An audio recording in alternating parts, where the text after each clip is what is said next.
Okay, good morning and welcome to the Infoday of PRIMA Infoday 2024. So first of all, this session will go from 10 this morning, from now, and we are supposed to close by 13:30, that is 30 p.m. There will be 4 sessions. One, first of all, there will be an introduction, there will be a presentation of the call, and then we'll have a short break of 10 minutes, and then a final session on the submission, evaluation, call management, and rules. And to end, we'll have an open question and answers for those questions which have not been answered during the day. You may ask as many questions. You will see that you can use yourself. You can ask questions which the staff here in Barcelona will respond on the spot. So immediately we'll have the answers. But if at the end there are still questions, pending questions, you will have the opportunity at the very end to receive the answers which have not been answered. Thank you very much. It is, as you know, the last call for PRIMA 1, that is for the PRIMA until now. There will be an extension, as the chair will explain to you in a few minutes. And you will be following all the questions, all the sessions through the, it will be everything online. All the session will be recorded, and you may follow it afterwards because it will be in our web. So for those who cannot follow the whole session, please go back to the web because all the session, all the morning will be recorded, and you can go to it as many times as you need. This is it from my side, and I'd like to give now the floor to the chair of the Board of Trustees of PRIMA, Angelo Riccaboni. Please, Angelo, over to you.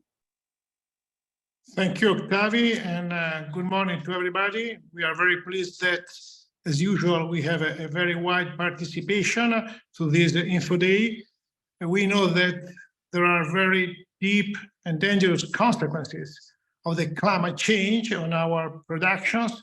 We know there are deep social transformations. We know that there are difficulties in the supply chains in the Mediterranean and access to the market.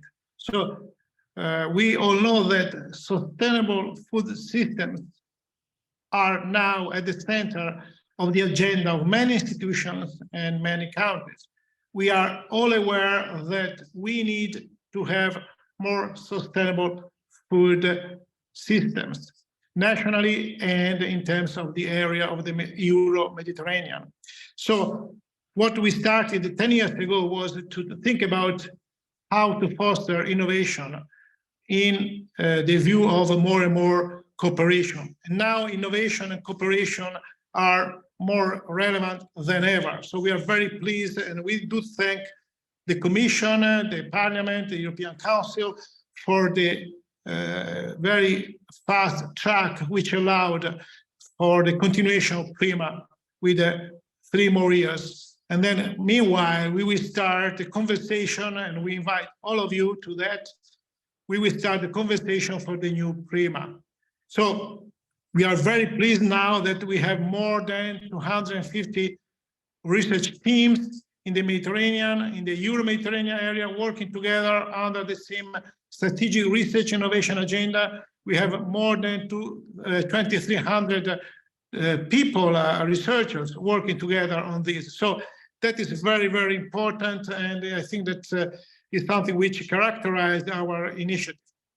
Let me take this opportunity just to thank the Secretariat for its continuous work with all the staff, Octavia, and all the members of the staff, but also the Scientific Committee, which is the basis of our annual work plan, and the EU, all the bodies, the Commission, the Parliament, and the Council, because they were very active and effective in the work of support of PRIMA in the past, but especially now during the phase of continuation, discussion for the continuation.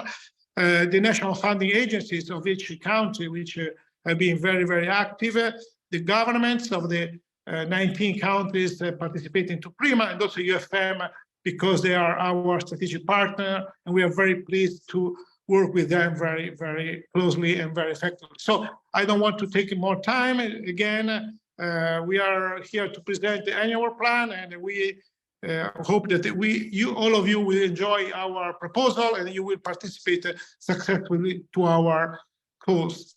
So thanks a lot, and now back to Octavia.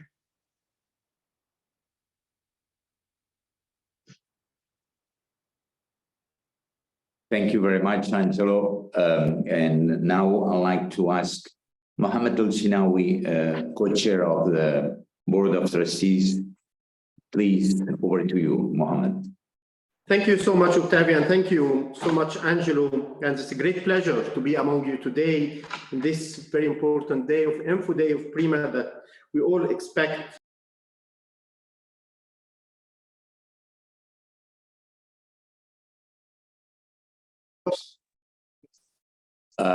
Mohamed, you are muted.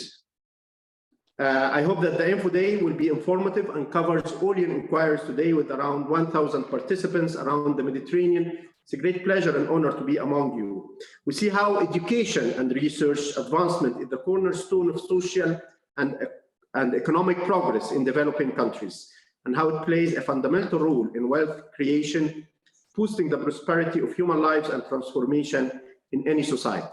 Science and technology is an essential tool for rapid development, as it is an integral part in all areas of a nation's growth. And the Mediterranean is unique in its historical and geographical specifications, with around 480 million population, with coastline of 46,000 kilometers, as well as in its natural and cultural heritage. At the crossroad of 3 continents, it constitutes an area of multiple exchange of strategic importance, both at the regional, Euro-Mediterranean, and global levels. It's also an area where the major global imbalances, environmental, social, and economic, are represented in a concentrated and exacerbated way. In this context, with the environmental and social changes which are deeply affecting Euro-Mediterranean agri-food systems and water resources, climate change, unsustainable agriculture practices, new lifestyle behavior, and low profitability of smallholders all put a strain on the sustainable and healthy development of the region, with major impacts on our societies. That's why in our region, we bear the responsibility to adopt policies and strategies which will lead to a sustainable economic growth based on knowledge generated by scientific research to face all of these challenges. We believe that supporting research and innovation must be one of the main pillars of the sustainable development strategy in our region, which represents a fundamental step in its extensive development. We always need a revision of our development goals in order to keep up with the current and future needs. That's why PRIMA, and after 5 years with the concept of equal footing, applied through co-decision, co-management, and co-funding, became an effective instrument for scientific cooperation in the Mediterranean. And it's very clear with the evolution of the participation of all the countries in PRIMA, and shows how the South Mediterranean countries' number of participation had increased from 32% in 2018 to reach around 46% in 2023 in Section 1, and the budget increased from 29% to 36%. The same in Section 2, where the participation increased also from 36% to 46%, and also the share of the budget from 20% to 28%. Our long-term commitment and avoiding fragmentation in institutional relationship with the stakeholders, end users, communities, enterprise governments.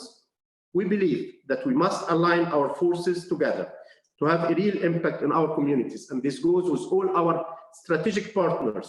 I would like to thank the EU for the support, UFM for all the support that have, and all other stakeholders with us. To summarize, it's our overreaching goal to contribute to the sustainability and stability of the region. PRIMA, we aim to achieve multiple objectives, from thematic goals to address societal needs in the Mediterranean, and specific objectives that address advances towards an integrated European and Mediterranean research area, to science diplomacy goals for the cooperation among the Mediterranean. I wish you a very successful Info Day, and we are here to help you, and we are really looking forward for your active participation in our calls this year. Thank you so much. Thank you very much, Mohamed, for your words. And well, you know that the Union for the Mediterranean is our PRIMA strategic partner, is a privileged partner because we are very much close to each other. And we have the honor today to have Nasser Kamel, the Secretary General of the Union for the Mediterranean, who will address a few words. So Nasser, over to you.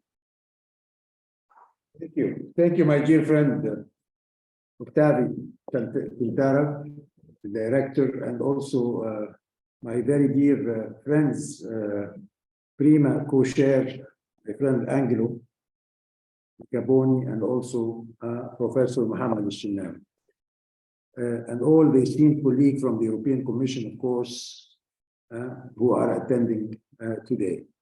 It's really a pleasure, a true pleasure, to address you on this occasion, which has become a tradition for the UFM to be part of the annual PRIMA Infoday. This info session is a very good reminder of the crucial role research and innovation in our region are important in enhancing regional cooperation. They are fundamental when coming up together with innovative solutions to the many challenges that we are facing today. And we are facing many challenges, such as drought, salination, desertification, which have put value chains in the Mediterranean under very serious stress. And this has unfortunately been compounded by the political instability in our region. And if we add to that inflation and the breakdown of global value chains, you are definitely aware of the scale of the problem.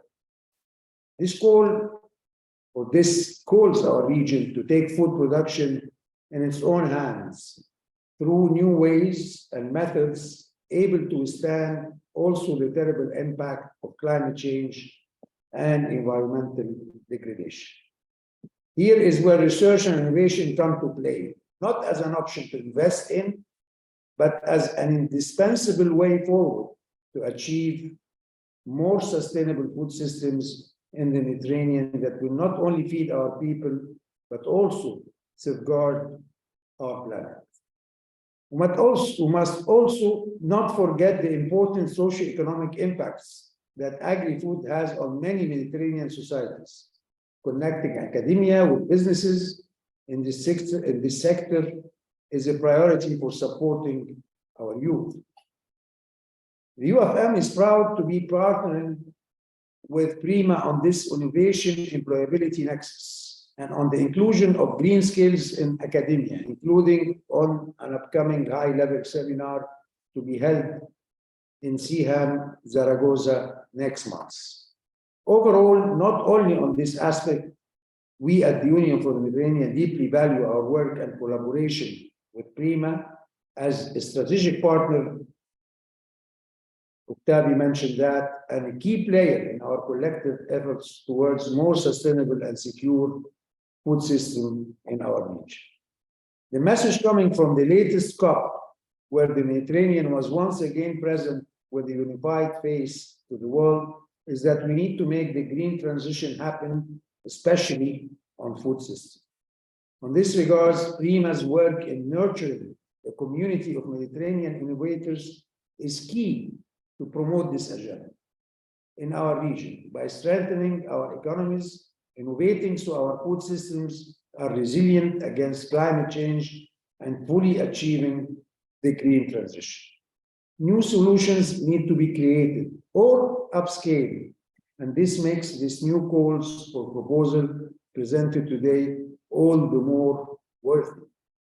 We need more than ever a strong engagement of the Mediterranean scientific community to make our region stronger and more resilient. And this is why information days, such as the one we're having today, are extremely important for our work.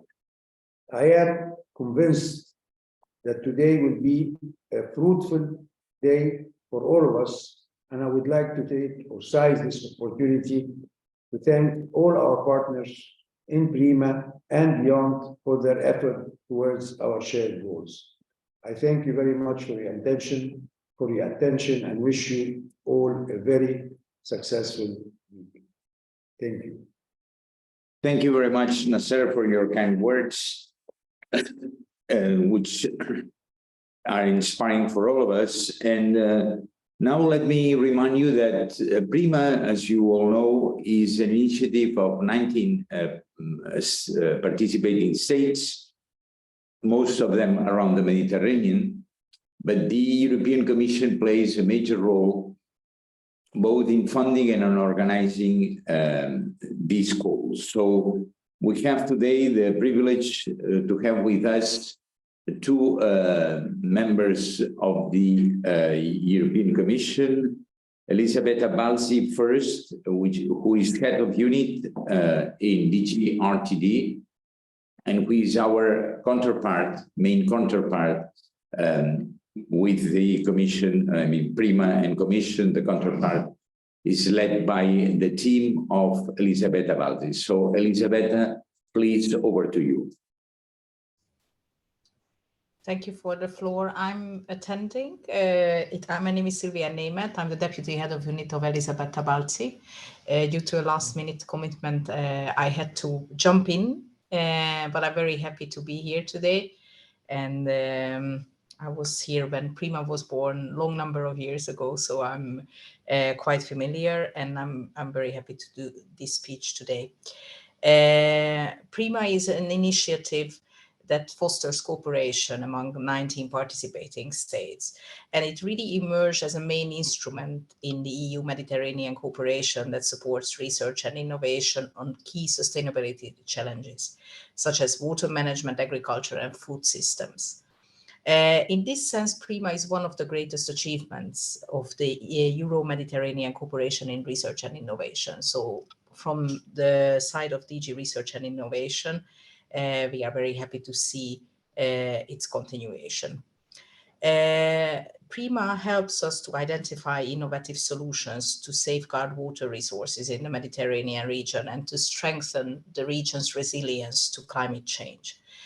PRIMA is also very well positioned to support the new initiative on water resilience that President Ursula von der Leyen of the European Commission announced in 2023 in her State of the Union speech. Altogether, PRIMA's objectives will contribute to key EU policy initiatives such as the Adaptation to Climate Change Strategy, the Farm to Fork Strategy, the Food 2030 Governance and System Change Pathway, and the EU Water Framework Directive.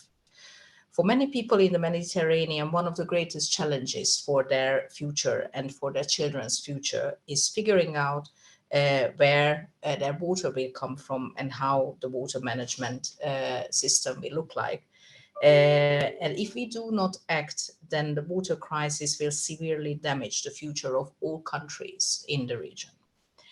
Therefore, the main focus of PRIMA-funded projects should always be on the end user, considering the local needs, the people's experiences.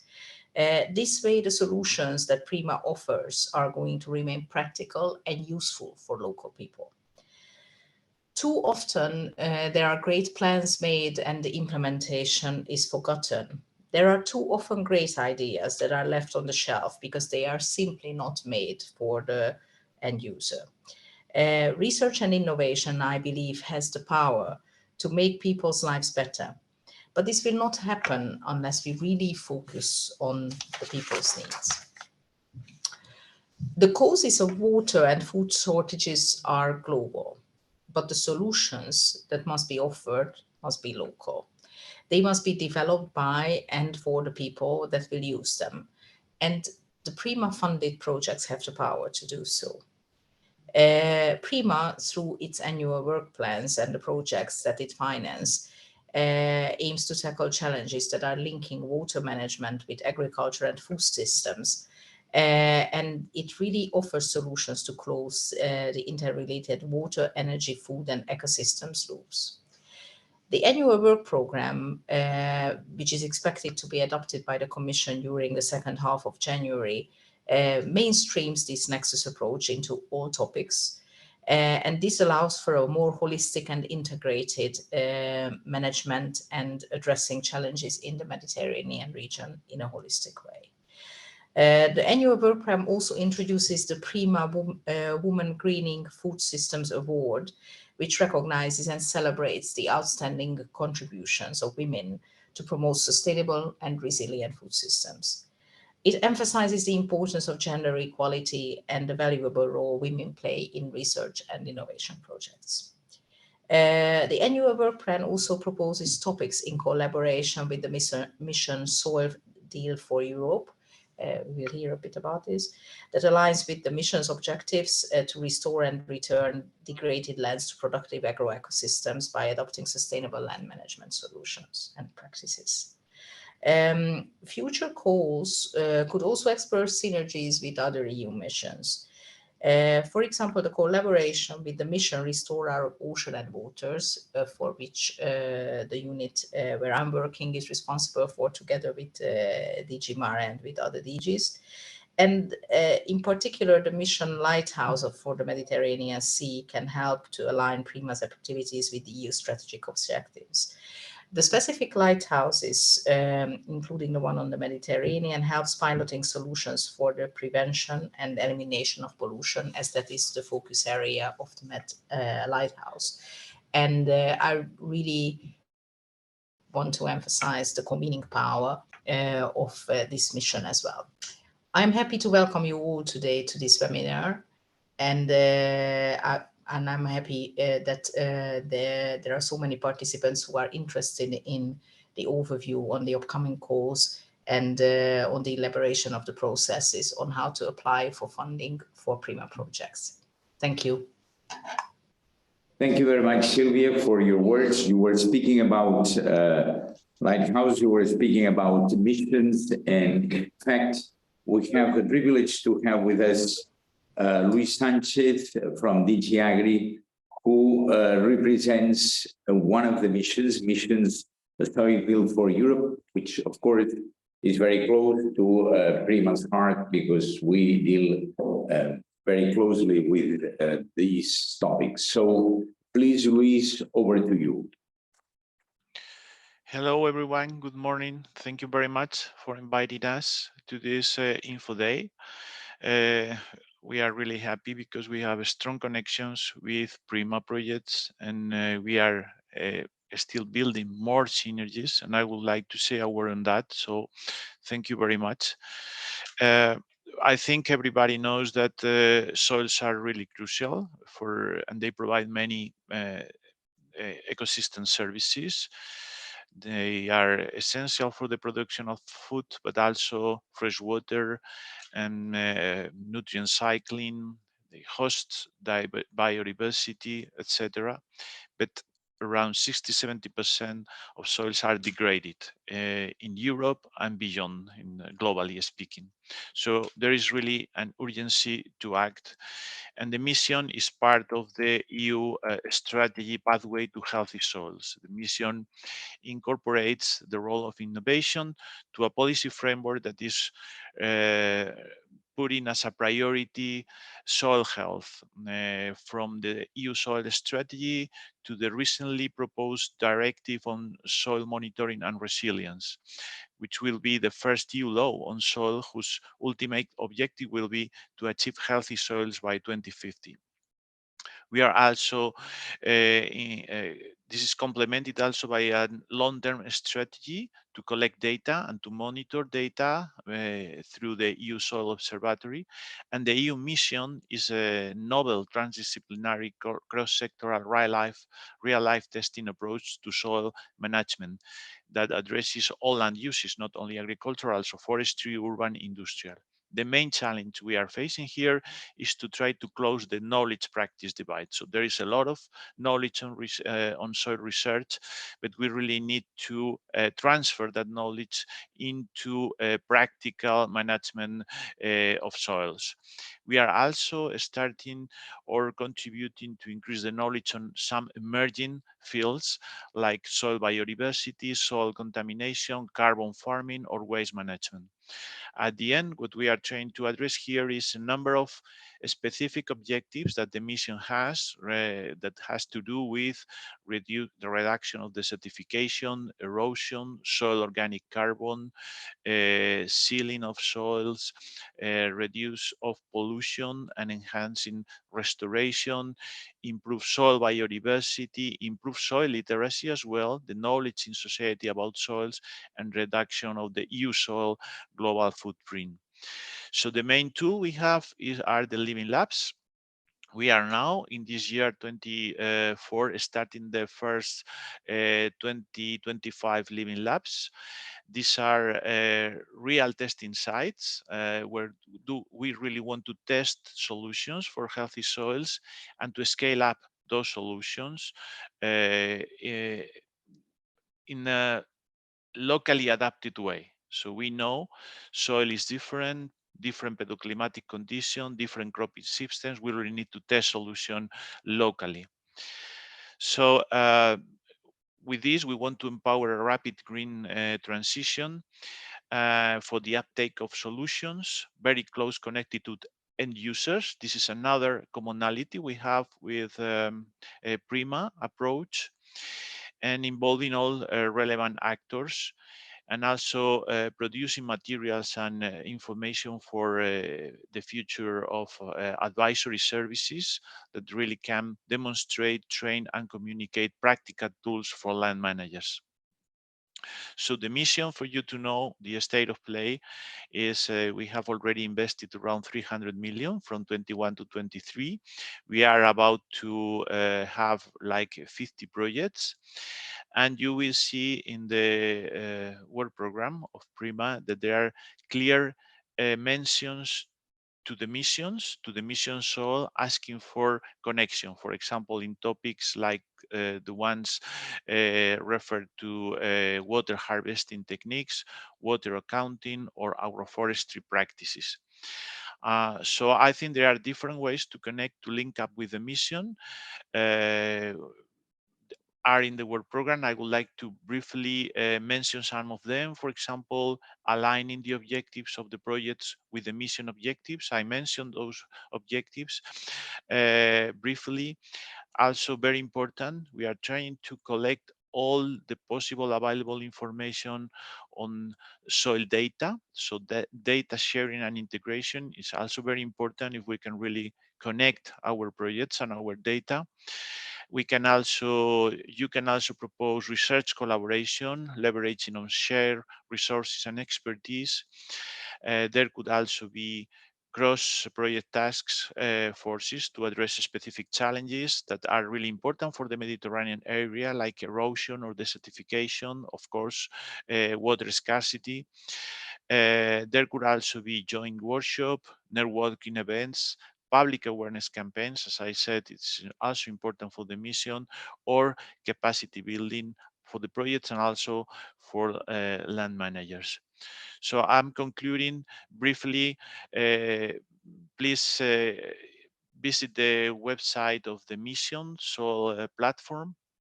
You will see there are different projects that you will really find interesting to connect with or to take some elements, for example, on indicators for soil health. We think it's important in the projects to measure what is the impact on soil health, new business models for soil health, for example, for monitoring soil carbon, soil literacy, and as I said, and mainly and more importantly, the living labs that will start this year. I think this practical approach is really important, and the living labs that will be spread over the Union and also in associated countries will be a fantastic tool to connect knowledge and practitioners. We have also projects on desertification, horticulture, and building on what my colleague said on the mission, Oceans mission, we have also 2 projects on nutrient pollution and water retention capacity, joint goals with the Oceans mission that has a lot to do with the PRIMA objectives. So I conclude here. Thank you very much for your attention, and well, we remain in any case at your disposal for further exchange. Thank you. Thank you very much, Luis, for your words. You talked about cross-disciplinarity, multi-actor approach, living labs, scaling up, and scaling up in adapting always locally the knowledge that has been acquired, but in adapting it, when taking into account that the places are different and they have different conditions, about indicators for soil improvement or degradation, new business models, which I think are very, very important, the scale up of the projects, and certainly this big issue, the big challenge that we all have when doing research and innovation, that is going from knowledge to practice. That is a challenge for all of us. So of all these things, we will hear now in the next session, which is the core of the call of the annual plan 2024, which is the call, both section 1 and section 2. And now it will be dealt by our staff. You will hear each of the staff, explaining and presenting each of the parts of these 2024 calls. So first of all, I'd like to give the floor to Antonella Autino. She is PRIMA Project Coordinator, and will give you mainly on the main novelties of this year annual plan. So Antonella, over to you. Thank you, Octavio, for the floor. Do you see well my presentation? Just to start well. Yes. Okay. Good morning, ladies and gentlemen. I'm very happy to see you so numerous. And before entering in the content of this presentation, I would like to emphasize again that the information regarding the PRIMA Goals 2024 are in fact provisional and have not been adopted by the European Commission or PRIMA governing body. Therefore, please aware that they can be subject to potential changes. And this information I wanted to give you before the presentation of the goals and the topics by the project officer. So in this presentation, I will discuss, in fact, I will present the program structure and eligibility criteria along with the 2024 call update. I will emphasize, as it has been anticipated, on the integration of the weapon axis across all program topics, which is the main novelty for this year. And I will address also the need of considering capacity building and gender dimension as important elements to be incorporated into your proposal. And lastly, I will highlight the importance of networking to enhance the impact of your project and provide an overview of the call calendar for your proposal. Now, just for newcomers, a little bit of terminology of the structure of the program. The PRIMA program is structured along 3 pillars. Let's say section 3, we are not focusing on that. It pertains to activities managed and funded by PRIMA participating states, while section 1 and section 2 are managed by pre-implementation structures, so by us in Balzi. And Section 1, in fact, covers actions funded by PRIMA with new funds adhering to H2020 rules. So while Section 2 involves activity funded by the national funding bodies of participating states according to national rules. So PRIMA, as you know, works in accordance with Horizon 2020 rules that incorporate some derogation as defined by the PRIMA legal basis. And one key derogation is the eligibility criteria for project consortiums, including minimum composition, at least 3 participants, one established in a member state or country associated with Horizon 2020, another one in Mediterranean partner countries bordered with the Mediterranean, and a third from the northern or southern Mediterranean countries. If you have followed our calls in 2023, we have added an additional criterion that was introduced. And so since it has been successful in terms of the participation of southern countries, it has been retained for the foreign sports as well. And this criterion, in fact, involves adding a 4th participant from southern Mediterranean countries. And this 4th participant can be established in the same southern Mediterranean country as one of the existing participants, or in a different southern Mediterranean countries. So at the end, it will be the minimum consortium composed at least 4 legal entities. In terms of thematic focus for 2024, and this is the biggest novelty we are proposing, is the integration of water, energy, food, and ecosystem nexus approach across all the topics.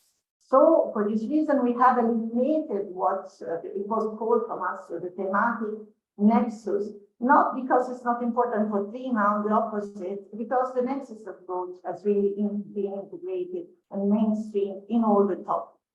And this integration is very important for the program, as really it supports the shift from a vertical silos approach to a holistic one, addressing the interdependence among these resources, which is really important in the Mediterranean, where the natural resources are limited and in condition of climate change and overpopulation.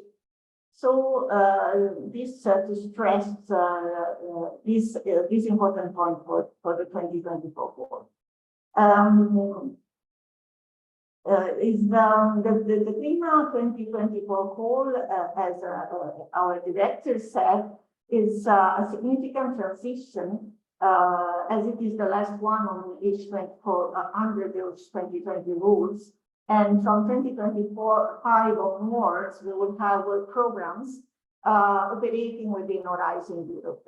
And in this current call, the focus of innovation is really clear, with the innovation action featuring a high technology readiness level from 5 to 7, and larger budget, as you will see for Section 1. And this thing is justified because we need active involvement from a wide range of stakeholders. And as the challenge we are addressing are complex and they require innovative solution closer to the implementation and involving various actors effectively, we are considered to have larger budget, in particular for Section 1. Across all our call, we strongly promote the multi-actor approach, again, engaging with a range of stakeholders, including the user, to drive demand-driven innovation, align research and project with real-world needs and priorities. When drafting your proposal, please you should give careful consideration to this aspect, and in particular capacity building, to make sure to incorporate such components within your project. This will outline how your project aims to enhance research and innovation capabilities, fostering growth and expertise development among stakeholders, and also gender equality. Gender equality, you should make sure that your proposal really integrate the gender dimension into research and innovation. And this gender equality will be considered as a ranking criterion for proposal in case of ex aequo, so the same score. And as you know, from next year, since we are going to be under our work program under Horizon Europe, it will become a mandatory requirement. So it just also to prepare ourselves and to include this important aspect in your proposal. Then, while writing your proposal, take into account that proposals are expected to encourage and establish networks and collaboration between projects. We are going really to enhance this collaboration and synergy.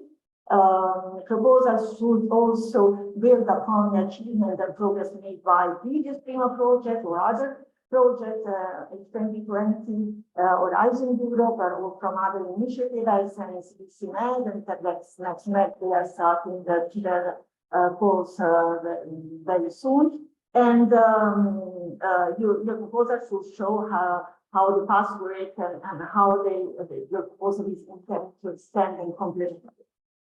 Also, you should show how you're expected to contribute to joint publication and development of policy briefs. This is a very important for us, and has been highlighted in all the topics. And this entitled research conducted within the project should be disseminated through publication and to influence policy making in the relevant field. So as far as the type of action, in section 1, you will find three historical calls for proposal, each of which focus on a specific topic related to the interconnection of water, agriculture, and agricultural system. And in section 2, there is a multi-topic call that encompasses all this aspect again, and as part of our commitment to promote the sustainability and the contribution of women in the field. For this year, we are proposing a different prize, which is not the WakeNext award anymore, but so we are proposing the Women Building Input System. And the aim of this contest is to acknowledge and celebrate the role of women play in advancing and shaping the sustainable agricultural sectors in the Mediterranean. Regarding the type of action, in section 1, we will find in just innovation action, where the funding rate is 70%, except for non-profit legal entities, where they are eligible for a higher funding rate of 100%.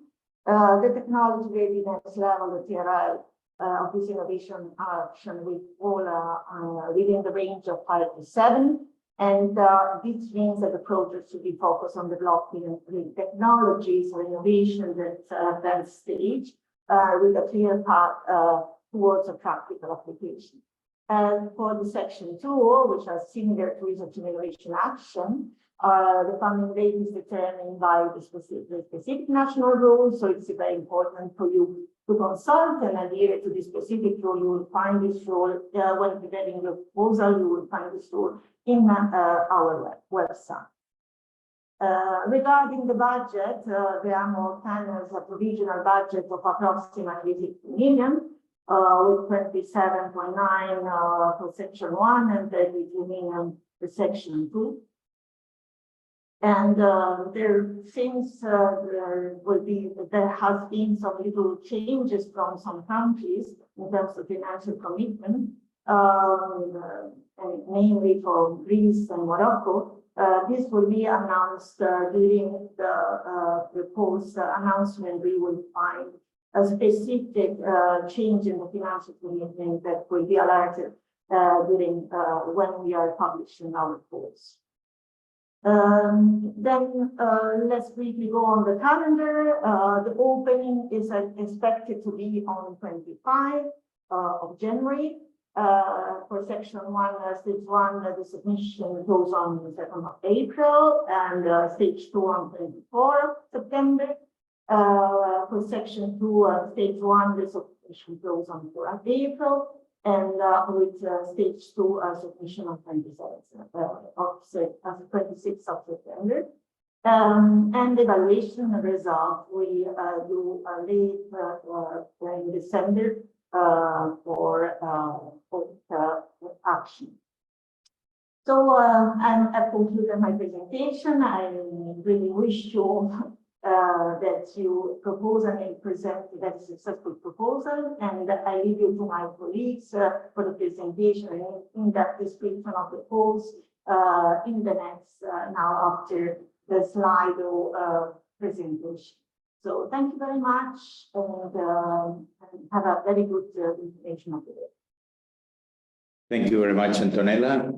We'll have now a SLIDO action, so that please, Omar, who is sitting next to me, he is the Deputy Director of PRIMA. So Omar will lead the SLIDOs part of it, please. Thank you very much, Octavi. Good morning once again to all participants, and thank you for being with us today. Before I say anything, I would like to kindly ask everybody, all participants, and I mean all participants, please, to scan the QR code so they can log into this Slido exercise. You see it now on the screen. So please, all participants, log in and join us on this exercise that has been designed and set for us to hear from you. Not only you are joining today to hear from us, but we need to hear from you also, so we can really work on better arrangement and setup of this kind of activities, and try to have a much higher quality activities for the future. This is something we do every year. Last year we have done it, and we have learned many things from the feedback that you have provided. So please, again, I'm giving you the chance to log in so we can proceed. It's a very interactive exercise, shouldn't take long, very easy questions. And at the end, we would like all participants, we have more than 1,000 participants with us today, so I expect the majority to log in to this Slido, so we can again hear back from you. So I hope that many of you have made it successfully to log in to this Slido. And we will start with the first question. And the first question is very easy and simple one. As you see, we would like to know from where you are watching us, from which country. So please type in your country so we know from you how many participants from each country. The majority of participants are coming from where, who are the most countries are interested probably. So which countries we need to reach more and focus on. So please type in your country. We'll give you a couple more seconds. I see Italy, Spain are dominating so far. Other countries, please type in your countries.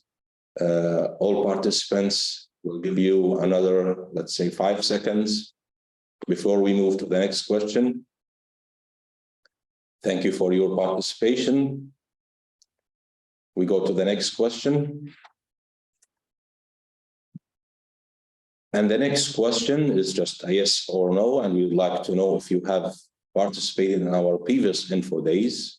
You know, this is our 6th info day organized by PRIMA Foundation. So we'd like to know who are the newcomers, or how many newcomers are there, and if there are other participants. And I see that the majority are newcomers, or at least 2/3 there, which is something good. That means we are expanding our network. Thank you for your answers.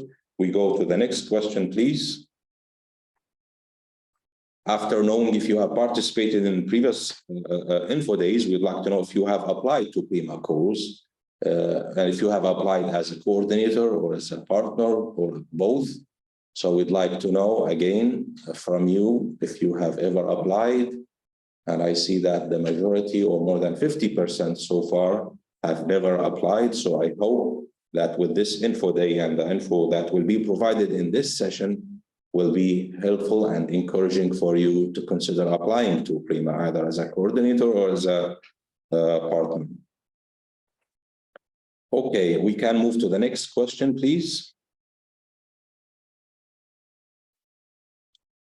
For those who have applied, or the others, if you are currently involved in any running project that is funded by PRIMA, and again, like 3/4 of the responses are no. And again, hopefully there will be at the end more consideration from your side as participants in applying to PRIMA and becoming members of the PRIMA family and funded projects. Thank you. Go to the next question, please.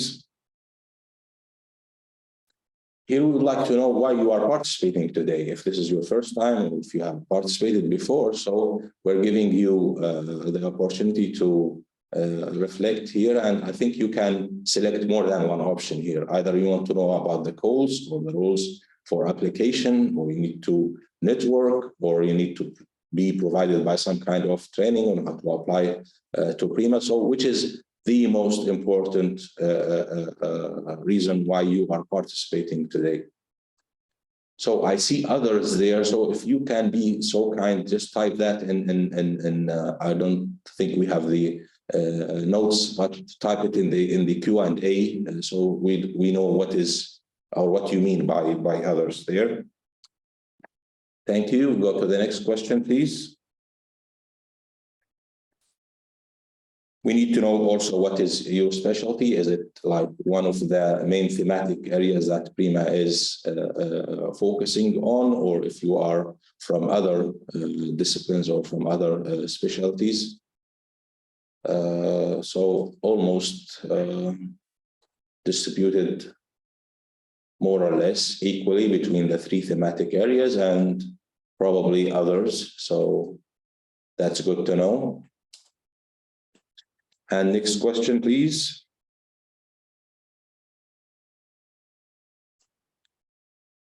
If you have any previous experience with the PRIMA program, we'd like to know what are the challenges that you have been facing as a researcher or as an applicant. So is it the limitation? Okay, I see the numbers are changing there.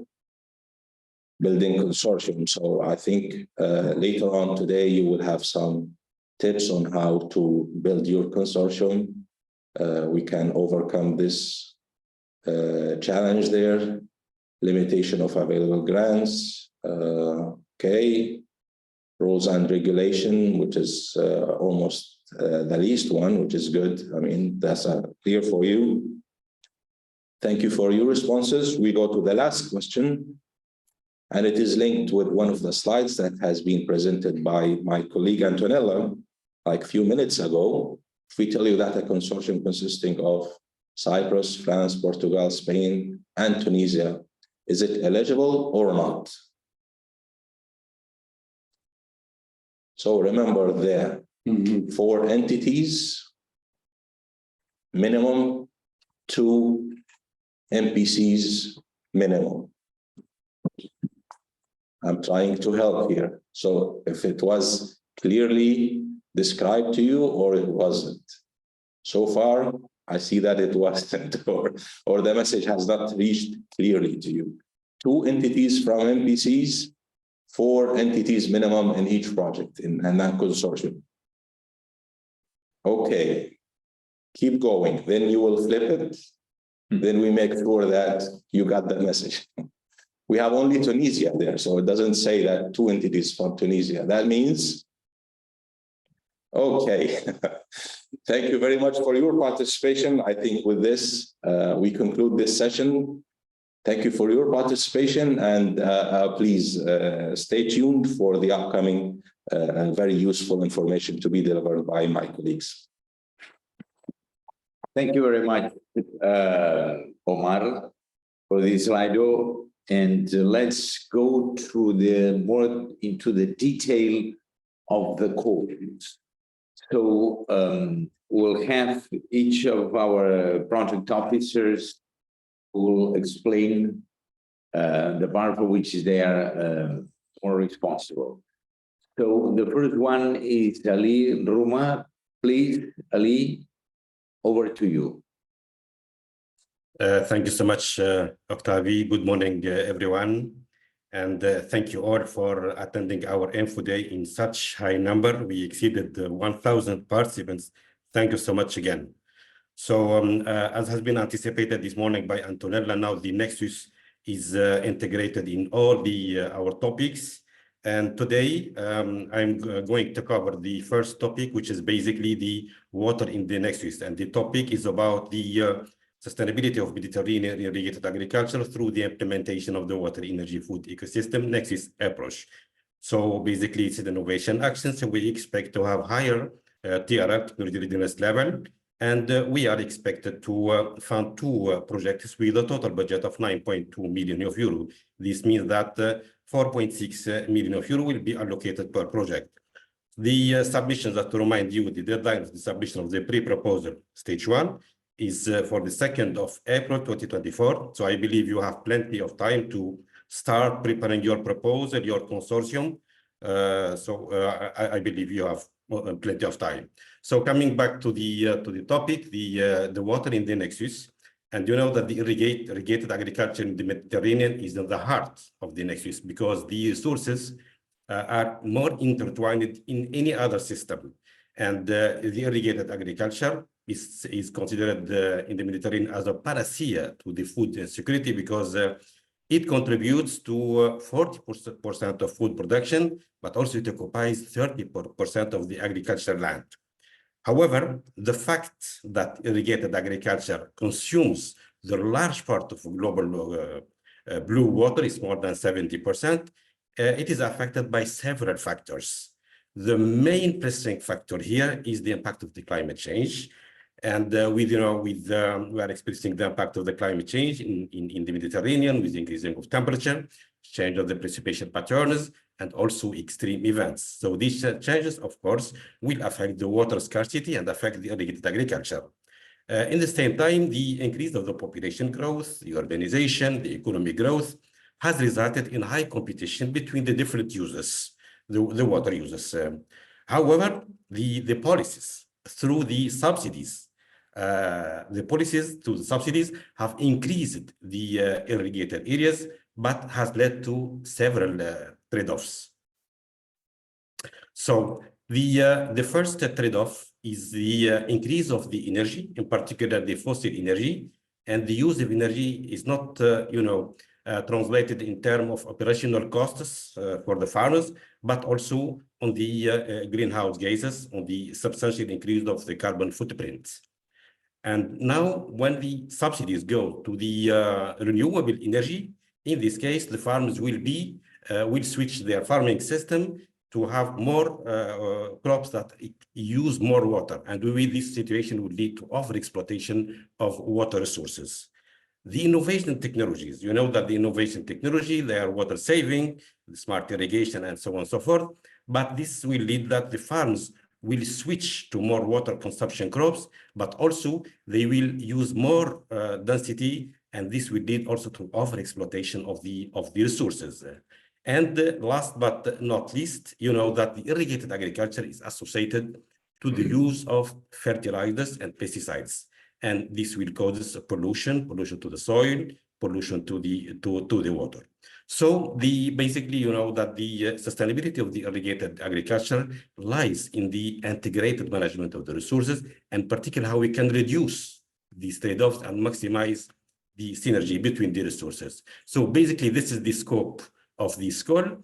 which aims to promote the implementation of innovative solutions rooted in the welfare nexus in order to enhance the sustainability of the irrigated agriculture in the Mediterranean.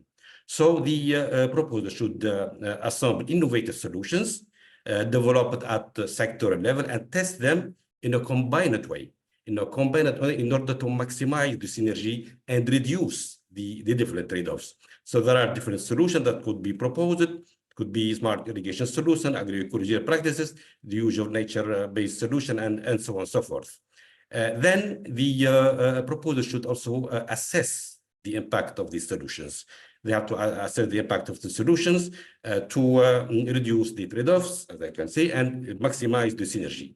They have to use different indicators, appropriate indicators, such as the crop yield, the water use efficiency, the energy productivity, the ecosystem benefits, and so on and so forth. But also they have to be careful that they have to think about a composite, indicator instead of having silo indicators. Then a particular attention should be given to the upscaling of the solutions in order to assess the environmental impact of the entire value chain using different methodology like the life cycle analysis, the ecological footprint analysis, and so on and so forth. Then they have to think about how to build and propose a business model to adopt and scale up the innovation solution and reduce the finance risk of the early adopter of developed solutions. And last but not least is the proposal should develop policies and also in particular recommendation how to improve the existing incentive, because as you know, the intensive are encouraging, use more water. So how we can improve the existing incentive and policies at national and at regional level. A particular attention should be given, as I said, to large demonstration site. Large demonstration site, this means that larger in scale, but to extend beyond the research facility in which participate, the key stakeholders. Here, I'm still mentioning some of them, the farmers in particular, the irrigation communities, the policymaker, and the private sector. And then the proposal also should think how to capitalize what has been done before, because, since 1819, we funded 11 projects on irrigation. So we have to think how we can capitalize what has been funded so far. Then the proposal should think how to integrate the gender equality in their proposal through different, items, the technology adaptation, the stakeholder engagement, and the policy development. But also the successful consortium should think how they can collaborate with the welfare institute community of practice in order to stimulate cross collaboration and sharing knowledge in the Mediterranean area.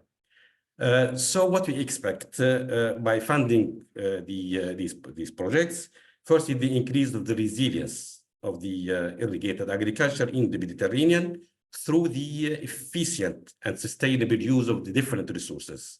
But also we would like to reduce the pollution and the soil salinization. As I said, there's a lot of issues and problems of pollution through the fertilizer and pesticides. We need more effective policies and governance, but also the last but not least is the main important thing is the adoption by the farmer and user of the solutions. To follow up and to see the progress of your project through your objectives, you have to think about the key performance indicators. So here there is some KPIs and also some targets, but feel free if you would like to use your own KPIs. So the first one is the energy efficiency. We need to improve the energy efficiency, the reduction of the water use in irrigated agriculture, to involve the stakeholders, and also the business model, as I has already said. So here I mentioned some targets like 20% of the energy efficiency, 20% of the reduction of water, a number of stakeholder 50, and a minimum of business model 1. This is some proposed target, but feel free to use your specific target there. Now then you have to think to link your proposal to the Sustainable Development Goals and European policies. Here I just selected the main important Sustainable Development Goals which are linked to the irrigated agriculture in the Mediterranean, in particular the 2, the 6, the 7, 12, 13, and 15. But also we have to think not only on the SDGs, but also to see the different targets. For instance, here, as you can see, the target related to the increase of the efficiency of the resources, in particular 6.4 for the water use efficiency, or for the energy, the 7.3, or also for the efficiency of the resource use in production, which is basically the 12.6. So think about also the target, not only to mention the SDGs. You have to link your proposal to European policies, in particular the Water Framework Directive, the Green Deal, the Origin Mission, and the European partnerships. So by this, I would like to thank you so much for our attention and have a good luck, and back to you, Octavie. Thank you very much, Ali, for this presentation and for respecting very well the time. Now let me shift to Fabrice. Fabrice Dentressangle. Fabrice, are you there?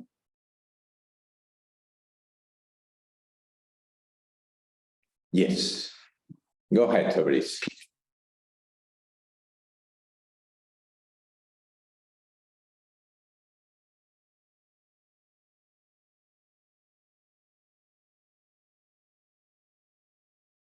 Fabrice, we cannot hear you. Sorry, I was muted. So I start again. Good morning to all of you. I am Fabrice Dentressangle, the project officer in charge of the farming system, and I am pleased to present you the topic of this year that is entitled Transformative Adaptation of Mediterranean Dry Farming System using water harvesting technique to address extreme drought in arid and semi-arid environments. So, this is an innovation action. So this means that we are expecting a very applied project developed on the ground, out of the lab, with TRL level that are between 6 to 8.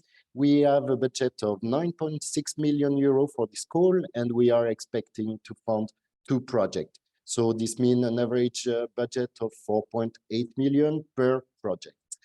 This topic, as it has been presented in the introduction of the Infoday, has been developed in collaboration with the EU mission for the 3rd consecutive years. The deadline for submission for the pre-proposal stage is the 2nd of April of this year. So unfortunately, the context, I believe that all of us know it very well. We are getting used to listen on the radio or to see on the forecast on TV that every day we are reaching new records of temperature, of lack of rain, of drought. So it is very preoccupating, and it's a difficult time for our rain-fed agriculture that represent a big part of the agriculture in the Mediterranean region. Of course, this drought have severe consequences on the production. We have the case of olive oil, for example. This year, the price has almost doubled because the production was very low, linked to the drought. So drought is a very big problem. We know, we are living in a region that is water scarce, and there is historical knowledge of hydrotechnology or alternative solution to harvest water using constructed ponds, using natural ponds, and use them as a storage system, for example. Then our ancestors have developed very nice structures to bring the water where it was needed, using aqueducts, using canals, but they also developed some agricultural practices that were very well adapted to our condition, like the culture on the terrace or the half-moon system. But we can think about many, there are the Jessour in Tunisia, Ketra in Morocco. Many systems have been developed in the past. But unfortunately, we have neglected this part of the knowledge. We have put it on the side, and we think that it's a good idea now to look again at this ancestral hydrotechnology solution that can provide a good innovation potential, that has a good innovation potential. So this is exactly the scope of this call. what we are trying to do in this call is we ask you to develop or to propose a new dry farming system that can work under arid and semi-arid conditions by revisiting this ancestral hydrotechnology and knowledge with the Nexus approach. So integrating all the dimensions that are linked to that. And this is to face extreme drought. So we ask you to develop and incorporate in your system a modern harvesting techniques that is inspired by this traditional knowledge or practices. So it can be rainwater harvesting, it can be atmospheric moisture capture, rehabilitating ancestral structure like canal, terrace, whatever, depending on where you are working and on the region principle. We are asking you to develop a new farming system. So it's not just about collecting water, but it's also to use and grow crops that are adapted to our local condition. So it's very important to use varieties that are known to be drought resistant or salt resistant, again, depending on the region where you would work. And also we encourage a lot to use neglected species or underused varieties, species that are resistant to our condition. We are speaking here about the transformation of our system, not just adaptation that sometimes has some limitation, but really transforming the system. So using new varieties, new species that can provide food for humans or animal fields. Of course, as we are talking about a system, we need to integrate this part of water harvesting, this part of crop into practices or bring them these practices that are eco-friendly and that will increase the water retention in the soil moisture, the soil health. So for this, we encourage you to use agricultural practices that go in this direction, such as conservation agriculture, ecology, forestry, regenerative agriculture, whatever can go in this way. Of course, we push also in the direction of having nature-based solutions because they are very good solutions. They are low carbon footprint, they have minimal energy requirement. So this can provide a good sustainability for the system you are proposing. Here, just a small mention, but the livestock integration in this system, in this farming system, are also welcome. What we expect, it's not okay. What we expect also from the project is to work at large scale. I repeat, it's an initial action, so we need to see something on the ground, and we want you to work on demo site to showcase what are the benefits of your solution to the farmers, to the policymakers, etc., etc. Of course, we know that the timing of the funding is limited, so we ask you also to develop organizational or business model that would be able to sustain your action beyond the end of the project and to integrate the society, the farmers, the main stakeholders into this system to sustain it and maintain it after the end of the funding. Of course, the proposed system should be practical and affordable for smallholders. We have to solve a real problem that is on the ground. It's not pure research, it's really applying the research and providing solution for smallholders. So the approach, as it has been presented by my colleague Ali, is to take advantage of the result of the previous call of PRIMA. For example, the last 3 years, we have calls that are dealing with soils, that are dealing with arid area, desertification, etc. So there is a lot of things that have been done, and we ask you to synergize with this project, not only the PRIMA project, of course, there are H2020 project, Horizon Europe project, and the EU Mission Soil. We had the presentation of Luis Sánchez, our friend from the EU Mission Soil, that give you some example of collaboration via the Lighthouse, via creating common activities, capacity building, knowledge sharing, etc., etc. Here, as always, we ask you to adopt the multi-actor approach and the multidisciplinary approach for a co-construction of the proposal. It's really important to have everyone involved since the beginning in the co-construction of the project. So you are sure the solution can be adopted because we want the adoption of the solution. As also Antonella presented in the annual work plan 2024, we have a special highlight, a focus on the role for gender equality. So it's important to have some part of the proposal that deal with this, like women and youngs, how to empower them, how to create jobs, how to involve them more in the system.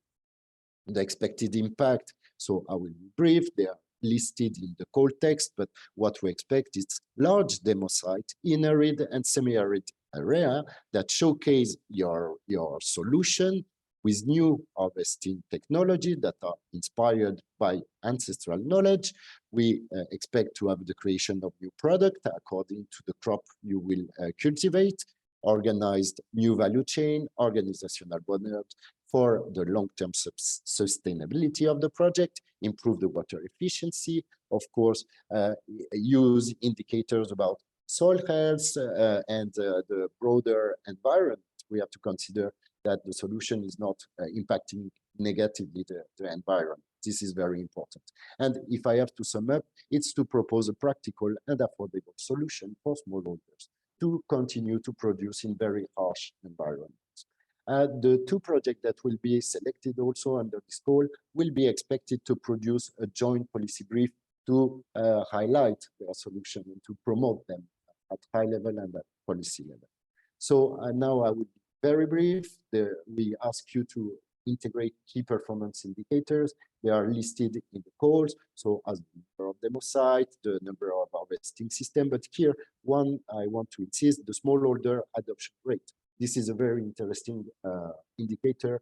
I expect we can develop it. The project should show some links with the mission, the policy, partnership. So here you have some of them that are listed: agroecology, biodiversity strategy, the mission soil, etc., etc. And also to link your project with the SDGs. Again, you are free to use the one that fit better your project. Here I listed some 1, the 2, the 3, 6, 13, and 15 that are more directly linked to the topic, but feel free to integrate the ones that are fitting better. And that's all from my side.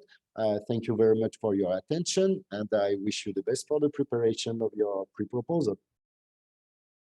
Thank you. Thank you very much, Fabrice, and thank you, because it was clear and feeling well with the time. Now it's the turn to Mohamed, who is the project officer for food. So please, Mohamed, over to you. Okay, thank you so much, Octavi.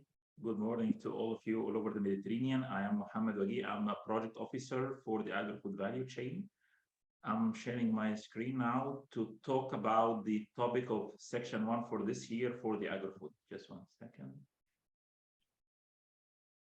Okay, as my colleague mentioned and Antonella presented in the morning, for this year we have an innovation action for the agri-food section 1, which is talking about developing cost-effective and sustainable technologies adapted to the Mediterranean food system in order to decrease the food losses and the waste. So it is a section 1 with an innovation action. You get familiar with this term. So we are talking about a technology readiness level from 5 to 8. We are expecting to fund 2 projects with a total funded allocated 9.1 million.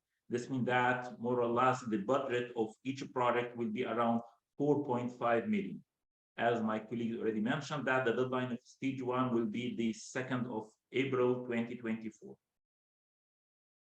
As you get maybe from the previous presentations, in all PRIMA topics, we divided it into 3 main sections: the challenges, why we developed this topic or we put it for this year, the scope, and the expected impact and the result that we are expecting from you as applicants to achieve at the end. So for the challenges, what is behind the topic of this year?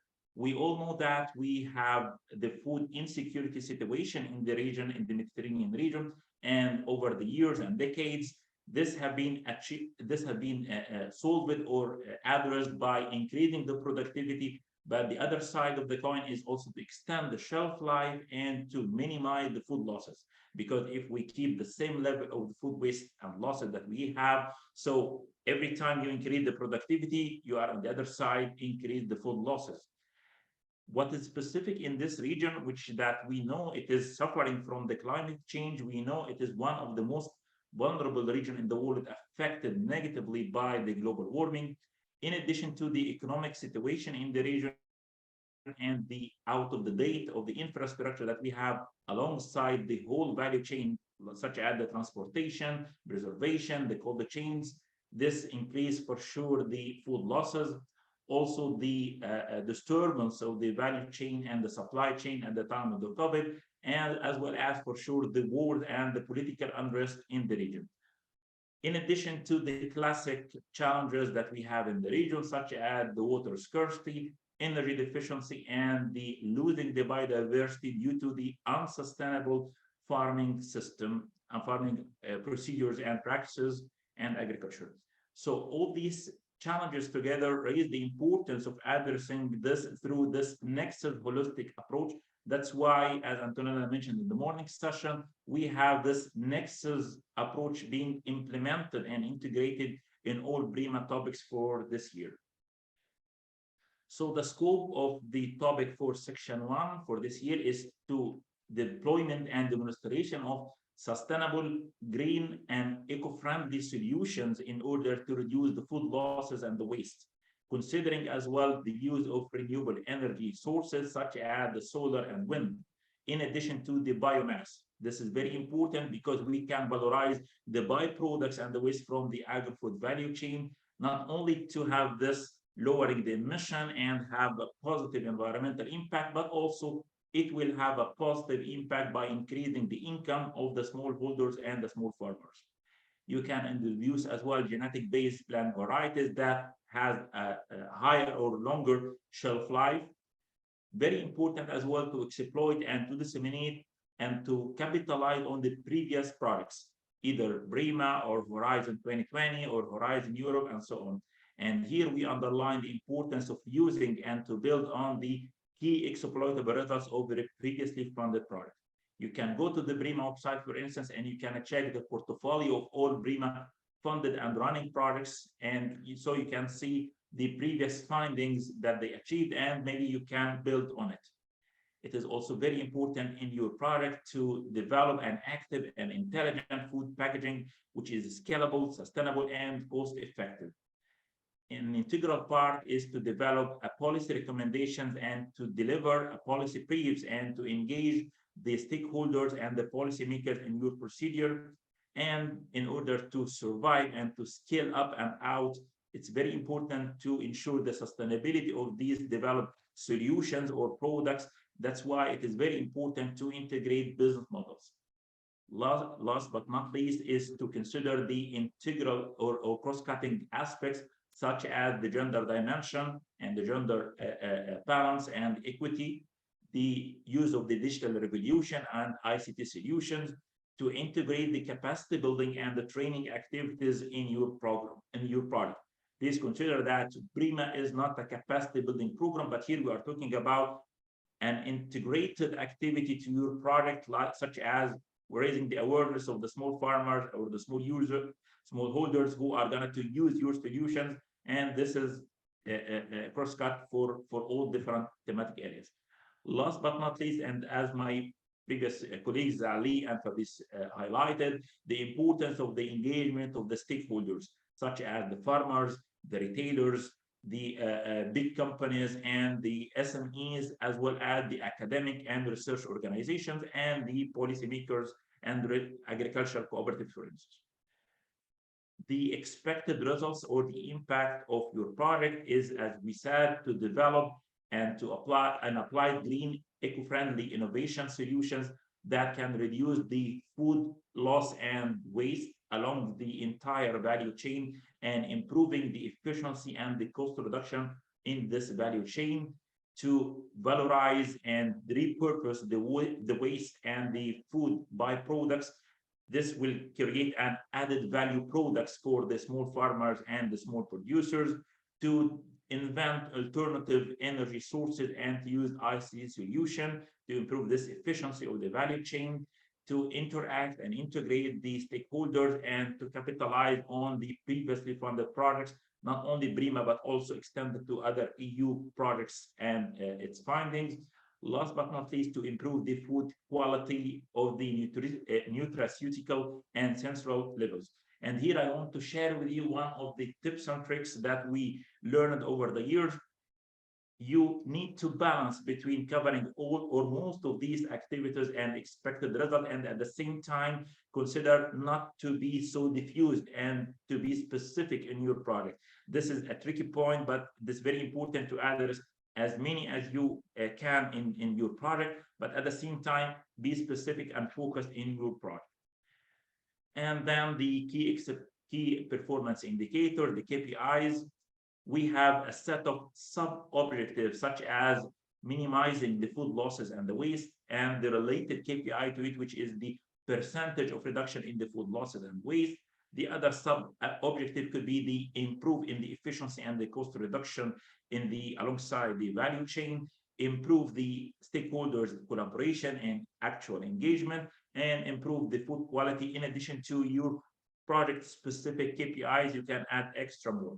Another tips and tricks here is to quantify all indicators that you mentioned. Like if you said percentage of increase for interaction, you have to specify this percentage and the number of engaged stakeholders, its specialities, and so on.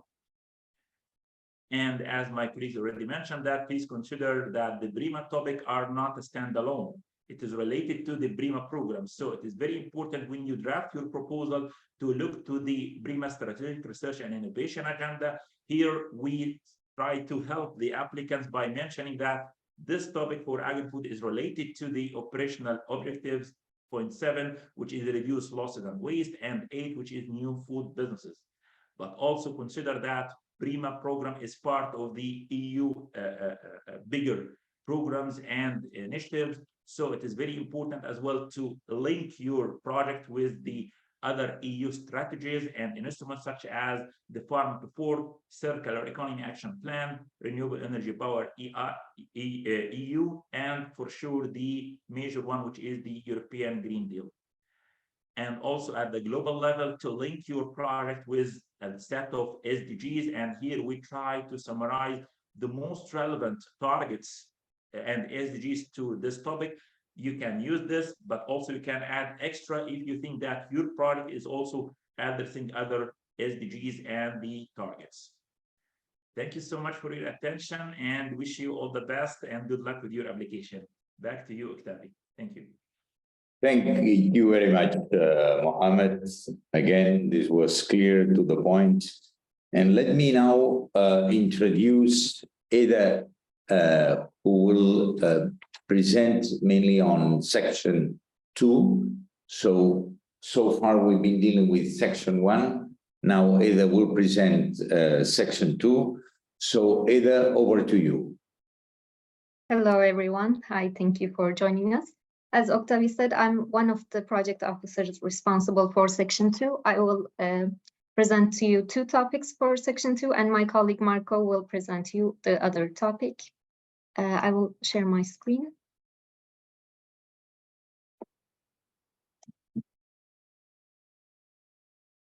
I think it should be all right, right? Okay, so as I said, in section 2, there are 3 topics. One is water management in the nexus, farming systems in the nexus, and food value chain in the nexus. I will be presenting farming systems and the food value chain topics, but before I go on to the description of the topics, I want to emphasize one thing where you see on the right here, and this is that all 3 of the topics in section 2 are research and innovation actions. And for this reason, we expect the TRLs of all of these topics to be between 2 and 6. And here you also see that we indicated a budget of 1.5 million euros. This budget is an indicative budget. So for section 2, we do not have set rules as the project budget should be this much. But we expect that in order to respond to the challenges that we explain in the call text, we expect that the projects should be around 1.5 million euros. But of course, it can be a bit less or more. And so moving on to the topic for the farming systems. The farming system for this year is revitalizing agroforestry practices for sustainable land use and climate resilience in the Mediterranean region. The submission deadline for stage 1 is the 4th of April. So looking at the challenge first, as you know, agroforestry is a dynamic management system that combines trees with crops and livestock on the same land and based on ecological principles.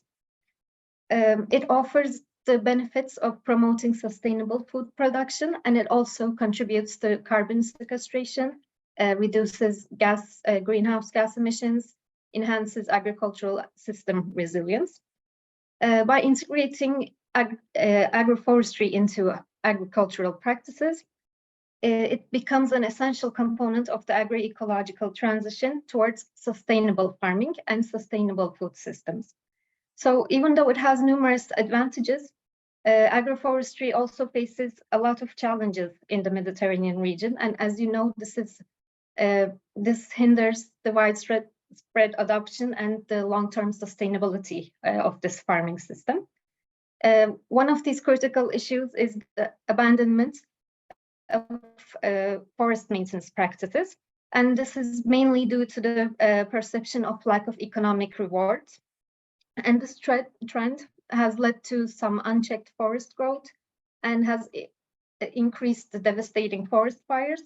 And as you know, in the Mediterranean, we are particularly prone to this. So this is a big problem for our region. Smallholder farmers especially have the need to identify economically viable alternatives, which will boost their income and also their productivity levels. And the limited availability of knowledge and the limited technical expertise poses some obstacles to the successful adoption and the effective management of these systems. So this is the call. So we want you to address these challenges by providing some targeted support and the adoption and success of agroforestry systems. We would like you to create some favorable policies, within some institutional frameworks, which facilitate access to credit and support services for farmers. We would like you to see some linkages between markets and improving market access for agroforestry products. And as I said, we would like you to show us some ideas which can boost the income and the productivity of the smallholder farmers. So looking at the scope, what we expect from this call. This call for proposals aims to support as I said, the revitalization of agroforestry systems, which also includes silvo-arable and silvo-pastoral agroforestry. We would like you to identify some innovative strategies, and this includes also the adoption and scaling up of past work done, and we would like you to do these in demo sites, and we would like you to propose some tailored models and practices that are specific to the problems of the region and to the problems of the people of the society. So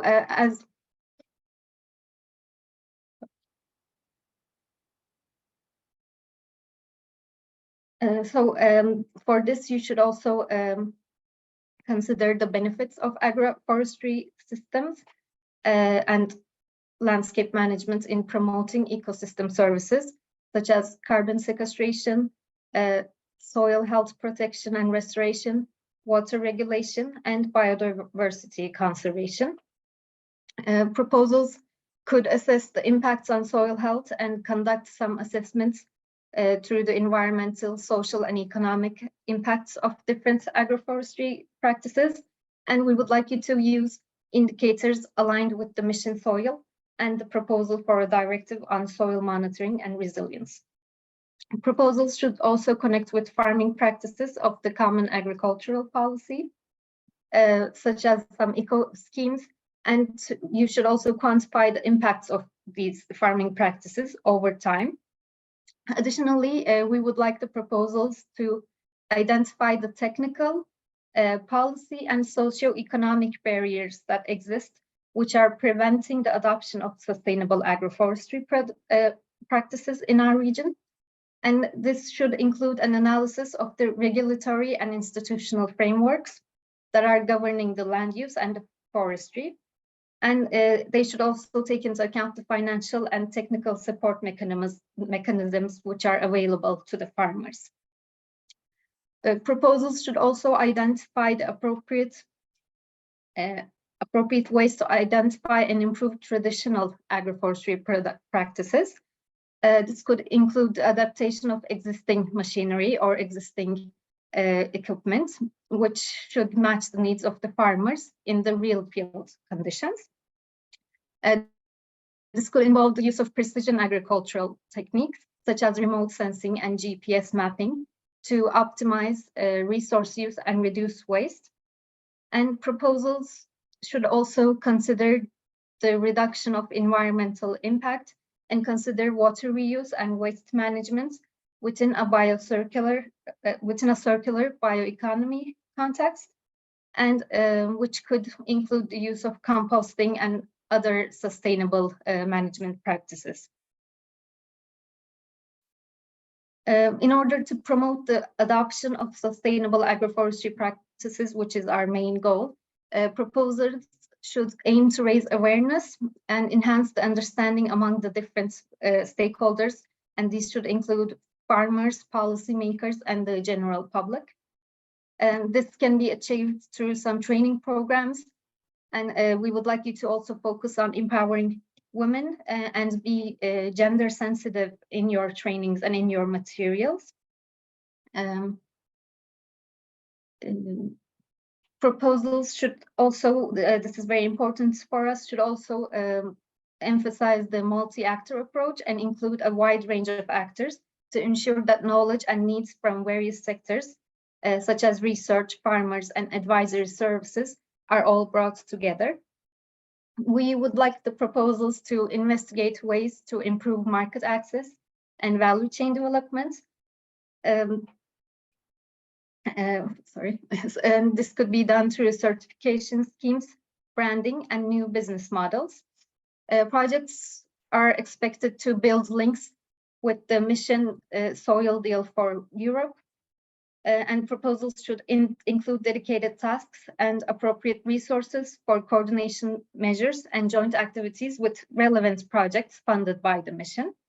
There should be set a clear plan on how they will collaborate with other PRIMA and other EU-funded projects in agroforestry.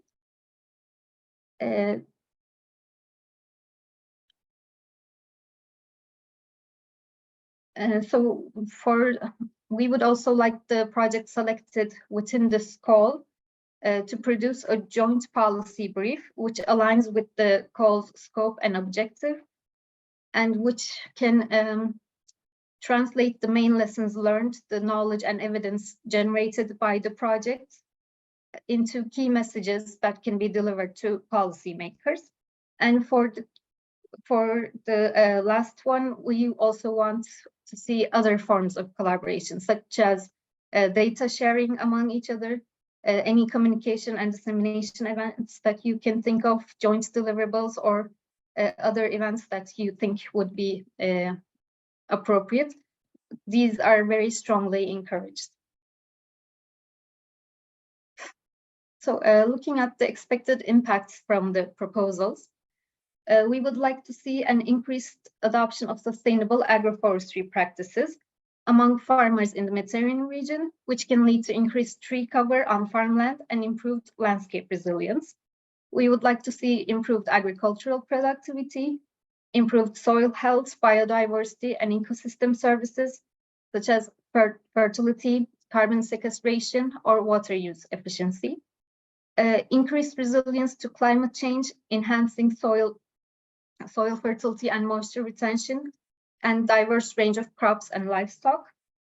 As I mentioned, we would like to see some improved livelihood for farmers, and the grouping of needs and challenges such as technical, political, or socioeconomic challenges.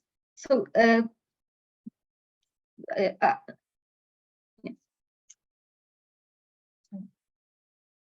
moving on to the key performance indicators, please make sure, as my colleague said, to have key performance indicators in your proposals. These are some of them that we thought of and we suggest, but you can have others. So this is not a comprehensive, exhaustive list. So please keep this in mind.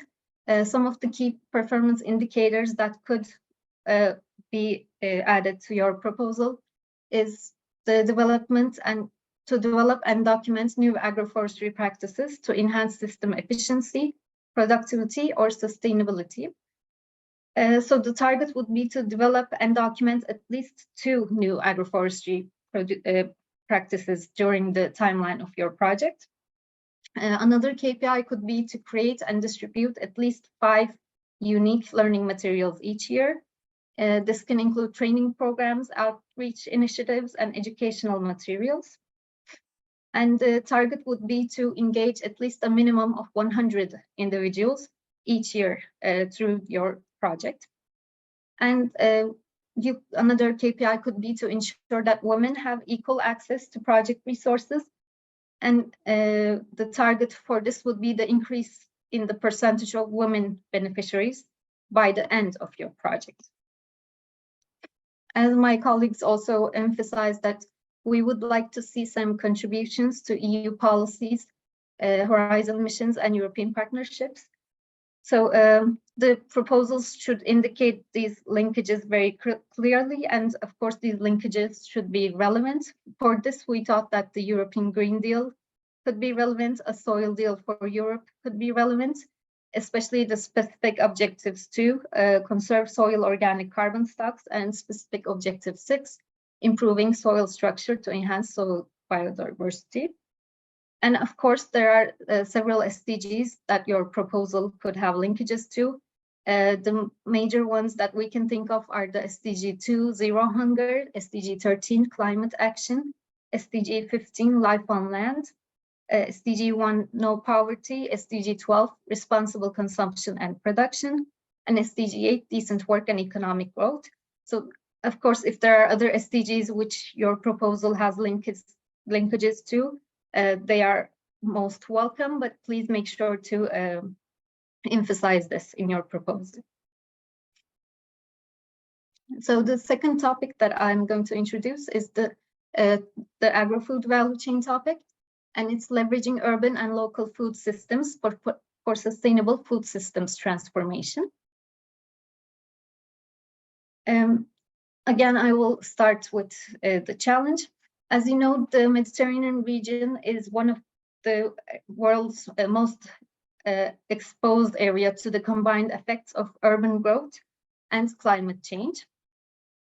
As the region continues to grow, the population continues to grow, the region continues to face the challenges of urbanization and climate change, and farmers markets actually have the potential to contribute very significantly to the sustainability of food systems in this region by providing, and this can be done by providing direct access to fresh, locally grown food. Farmers markets can enhance food security and safety. They can promote sustainable production and consumption practices and reduce the environmental impact of food production and transportation. Furthermore, farmers markets can contribute to the economic development of the region, of the communities in the region, by supporting smallholder farmers and by promoting their local food systems. This can also help to create new job opportunities and have more income streams, and also preserve traditional food cultures and practices that are also an important part of the region's cultural heritage. To leverage the potential of the farmers' markets for sustainable food system transformation in the region, it's very important to develop supportive policy frameworks and infrastructures that support the development and operation of these systems. This can include the practices, this can include policies that promote the establishment of new markets, which ensure fair competition with other retailers and provide financial and technical support for market operators. Infrastructure such as market facilities, storage and transportation systems, and information and communication technologies are also very critical for the success of these farmers markets. So these should also be taken into account. Looking at the scope of the call and what we expect, the proposals should aim to strengthen regulatory frameworks for urban and peri-urban agriculture, paying attention to the unique challenges faced in especially the southern Mediterranean countries. This includes addressing issues related to land use planning, zoning regulations, and the socioeconomic aspects of land access. So policies should not only consider, but they should actively incorporate gender-sensitive approaches to the issues as well, the issues such as food safety, product labeling, and certification requirements. Proposals should emphasize the role of incentives in encouraging sustainable practices among farmers and food producers. They should outline comprehensive strategies for integrating agriculture into urban landscapes through effective spatial management and multi-activity planning, ensuring that these approaches foster the inclusivity in the region. The informal markets have a very special role and significance in the region, so proposals should pay special attention to these crucial components of the food system. Improving and formalizing informal markets should be a part of the broad strategy for strengthening the food systems. Infrastructure and efficient distribution networks are essential for robust food systems. Therefore, these proposals should explore innovative strategies for developing new distribution channels, including those that cater to informal markets. You should leverage information and ICT technologies to optimize the food supply chains. This is strongly encouraged. And also the inclusion of comprehensive plans to reduce food loss and waste with specific attention to informal market practices. Proposals should take into account the circular bioeconomy principles, such as composting, reusing water for irrigation. These principles could require the introduction of new technologies and some training initiatives. So it's essential to ensure that these initiatives are accessible and beneficial for all members of the society, including those involved in informal markets, as I said. Applicants should adopt the multi-actor approach, as I mentioned in the previous call topic.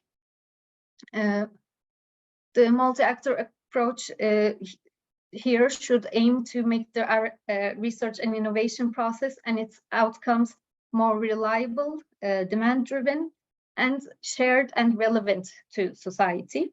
It also should aim to have these outcomes shared more extensively than it currently is. So this will entail more than just widely disseminating the results of a project, or more than just listening to the views of the board members or stakeholders.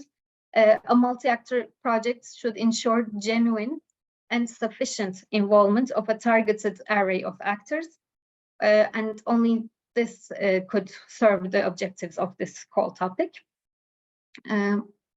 Finally, we would like the projects to be in alignment with the Food 2030 Pathways for Action. Proposals should integrate a robust food and nutrition governance component, and this should involve policies promoting food safety, addressing the nutritional needs, and considering public health impacts. Projects selected within this call, as in the previous one, should produce a joint policy brief which aligns with this call's scope and objectives, and which should aim, again, to translate the main lessons learned, the knowledge and evidence generated by the work in the project into key messages for the policymakers.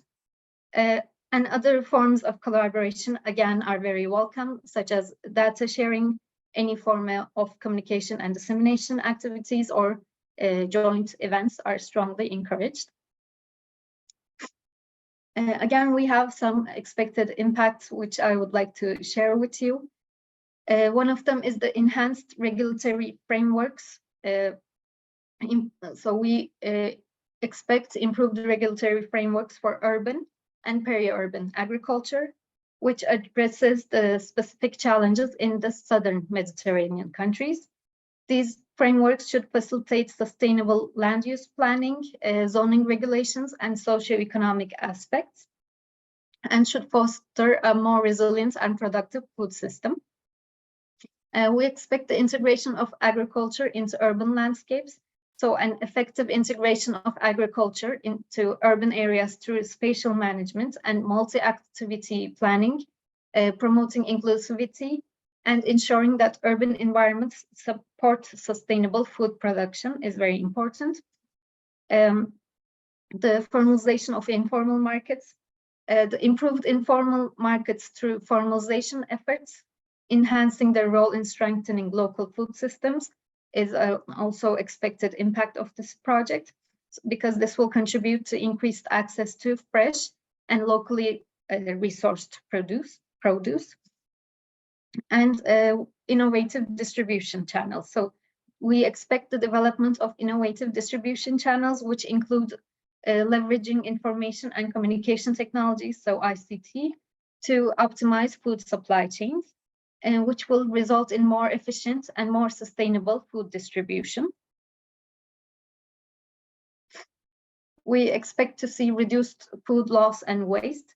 So we would like to see effective plans for reducing food loss and waste, with specific focus on practices within informal markets. And this should contribute to improved food system sustainability and resource efficiency. And so another expected impact is the circular bioeconomy practices. So we expect the adoption of circular bioeconomy principles, such as composting organic waste and reusing water for irrigation. The introduction of new technologies and training initiatives will make these practices accessible and beneficial to all. The other expected impact is increased collaboration and engagement with diverse stakeholders, which should lead to increased collaboration, engagement, and citizen support. And lastly, we expect comprehensive food policies as part of the Food 2030 governance and systems change pathway. Comprehensive policies encompass food safety, nutrition requirements, and impact on public health should be formulated. Again, we have some key performance indicators that we have included in our call text. For example, the policy recommendations for urban agriculture. This could be the number of policy recommendations made to improve regulatory frameworks for urban and peri-urban agriculture, which address the specific challenges in southern Mediterranean countries. So the target would be to elaborate policy recommendations that support the development of this urban and peri-urban agriculture, but with a specific focus on gender equality and women's empowerment. Another KPI is the infrastructure and food supply chain enhancement. So this is the percentage improvement in infrastructure and distribution networks for short and efficient food supply chains within urban and peri-urban areas. The target is to achieve a specified percentage improvement in infrastructure and distribution network efficiency to reduce food loss and waste and enhance sustainability and resilience. Another KPI is the number of new distribution channels. So the targets would be that the proposals establish new distribution channels, increasing their market access, consumer acceptance, and commercialization that can help to assess how well these channels are meeting the needs and the preferences of the consumers.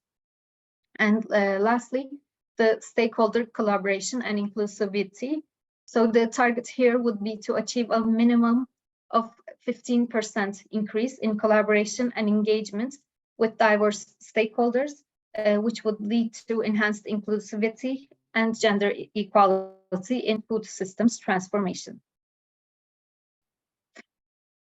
Again, as mentioned, the contributions to EU policies and Horizon Europe missions and European partnerships are very important for us, and these linkages should be indicated in your proposal. So some of the SDGs that we think are aligned with this call topic is SDG 2, Zero Hunger, SDG 3, Good Health and Well-being, SDG 8, Decent Work and Economic Growth, SDG 11, Sustainable Cities and Communities, SDG 12, Responsible Consumption and Production, SDG 13, Climate Action, SDG 15, Life on Land. These are what we consider the most relevant ones, but if you have others that your project proposal will contribute to, of course, you are more than welcome to include those. And as mentioned, the proposals should indicate linkages to EU policies as well. And for this, you can consider the European Green Deal, Farm to Fork Strategy, the Food 2030 Governance and Systems Change Pathway, and the relevant Horizon Europe Cluster 6 work programs, and also the EU Partnership for Safe and Sustainable Food Systems. So this was my presentation for the two call topics. The last one, the one on water, will be presented by my colleague, Marco Orlando. So I will leave the floor to you, or back to Octavi, maybe, to introduce. Thanks, Eda. You were a little bit longer, but because you presented two topics. No, don't worry. It is because you were presented two topics, so that it makes sense. The last one is, as you said, Marco will present the part of section 2 of water. So Marco, over to you. Sorry. Okay, good morning. I hope that you can see, yes. All right. So good morning, everyone. Thank you, Eda and Octavi, for the introduction. My name is Marco Orlando. I'm the project officer responsible for the water management thematic area. And this year, I'm going to be responsible in particular for this section 2 call, addressing water, and entitled Effective Water Accounting Approaches Under Crisis Conditions, Climate Change and External Shocks. So I know that everyone is quite tired after a couple of hours, and we are meant to have a 5-minute break soon. So I'll try to get to the main messages, and I'll try not to take too much time. Of course, we start from the challenge of this call. I think that my colleague Ali already pictured very well the challenges, the main challenges for water systems in the Mediterranean. Maybe we can go back to that and see more specifically in the context of this call, what challenges are we looking at? We know that the Mediterranean is a region which is prone to water scarcity and water shortages, that water systems are increasingly facing depletion. So the quantity and quality of our water bodies is very much affected for several reasons, including the worsening caused by climate change impact. But in the last years, we've also witnessed the very bad impact of other external factors and shocks, like the COVID-19 pandemic and the war in Ukraine, which are, let's say, crises that have affected very much food, water, and energy systems. They have created more, let's say, demands. They have also affected some water using sectors very badly. And for this reason, of course, they increase the challenges that we have to face when managing sustainable water systems. It goes without saying that in this situation, especially in some parts of the Mediterranean, especially for our neighbors in the south and eastern Mediterranean region, of course, the challenge is also water, the high water demand and the consequential water competition that leads to the creation of conflicts between water using domains, sectors, and users. So it's very difficult. It's becoming very difficult to supply water to household, industry, agriculture in a sustainable way, considering this scenario. To make things worse, of course, sometimes there is there are weak water policies, uncoordinated water policies between, local context and let's say, national level, but also international level. And this reflects into weak water planning, lack of investments or investments that are not based on, a clear rationale, and unequitable allocation to different water using sectors. Now, these problems are very broad, of course, but there is a common, let's say, leitmotif in this context, which is how do we better manage water if we don't know, we don't have a shared understanding,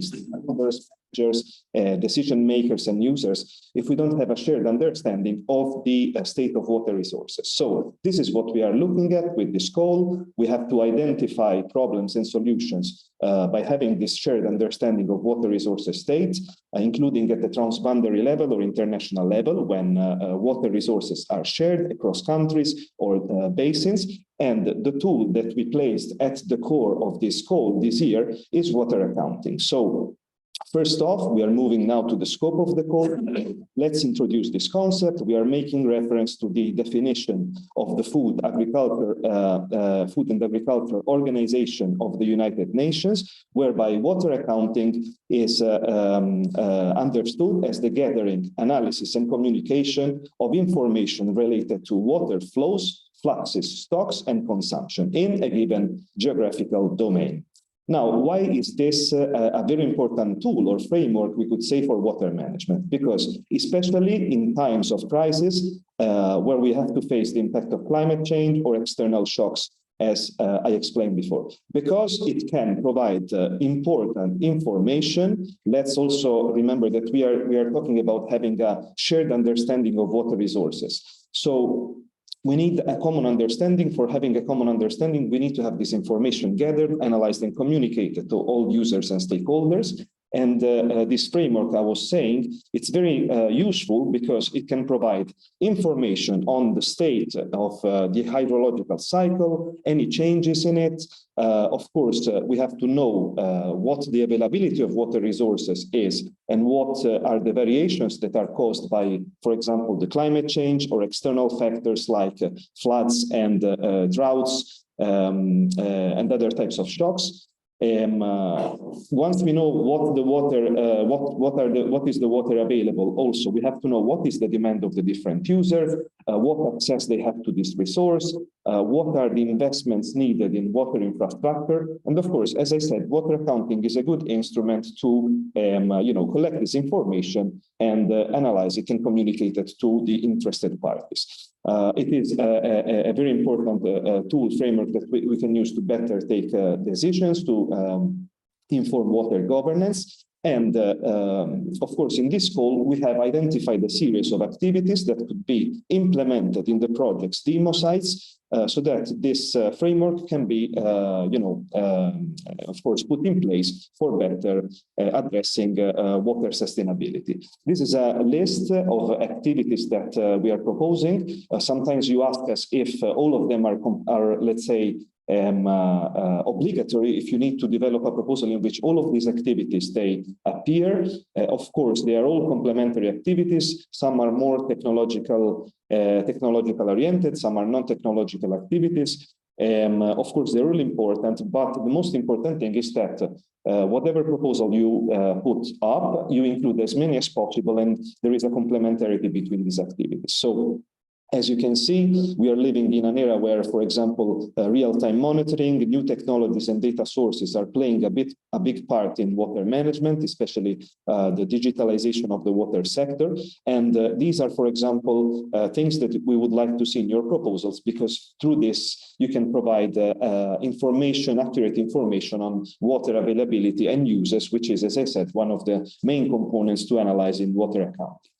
The definition of sustainable withdrawal and consumption levels between the different sectors and users. And we consider ecosystems as users as well. What do we mean by sustainability? This means that there has to be these limits, this level for withdrawal and consumption. They have to be based on a matching, on a balance between the available water resources, the environmental flow that has to be preserved, and the natural recharge patterns. you can carry out in your projects multi-scale biophysical analysis, climate studies, and modeling for delivering quantitative estimates of water balance components, the water accounts in the, of course, in the sites that you are in the domains that you are going to include in your projects. The creation of multi-actor networks for the sharing of knowledge gathered through the water accounting, for improved decision-making and governance, carrying out also awareness-raising activities for promotion of this concept of water accounting, and for this shared understanding of water, of what is the state of water resources, which can encourage a better, proper use of water and discourage, on the other hand, illicit practices, like, for example, illegal boreholes and so on. And last but not least, and for this is something that you have to take into account when you are forming your consortium, it would be good to have partners which have who have economic expertise, because another activity important within the scope of this call is the inclusion, the integration of economic tools in water accounting approaches for improved pricing mechanisms, improved regulatory frameworks, and to increase the willingness to pay of the users, because we know very well that the water sector is sometimes, there are some inefficiencies in many parts of the Mediterranean. Water is heavily subsidized, and this economic financial part is not is not sustainable and impacts also the let's say the efficiency of water use and the water sector at large. Now, based on these activities and on this scenario that I pictured, of course, we expect that the projects will lead to the following expected impacts. We expect to have more transparent decision makings and more equitable water allocation to especially the more vulnerable parts of the population, as well as water using sectors, while preserving the efficiency and the productivity in water use. The adoption of a sustainable strategy that can help address water scarcity in different contexts of the Mediterranean, the improvement of water security, the resilience of water systems, and at the same time, the preservation of environmental flows, and more sustainability in water supply services, considering the reference water accounts and footprints. As my colleague said, we propose for each goal a set of key performance indicators. These are very important to track the progress of your project towards the impacts that you want to achieve, to gauge this advancement towards the expected impacts of the goal. You will see that the ones that we are proposing are linked with the expected impacts. So you will see there is one for the number of sustainable strategies that you are proposing to address water scarcity. There is one which tackles the improvement in improvements in water allocation, which we want to be more equitable across sectors and users. There is one that tackles the reduction of water-related risks identified in your demo sites, and one about the increase in water productivity vis-a-vis the initial reference situation that you identified in the domain, sector, or basin concerned. So it's good to incorporate these in your proposals, but don't forget, as the other project officer said, that you have to come up with your own indicators that will address specifically your project objectives based also on what you intend to do in your project. Now, the last slide to conclude, even here, please don't forget to highlight how your project will contribute to, of course, SDG 6 and the other sustainable development goals. It's very good to also to elaborate on this. So don't just mention in your proposal that it's a project aligned with this specific sustainable development goal or with a policy or with a strategy, but please elaborate on how you're contributing to this SDG or this policy.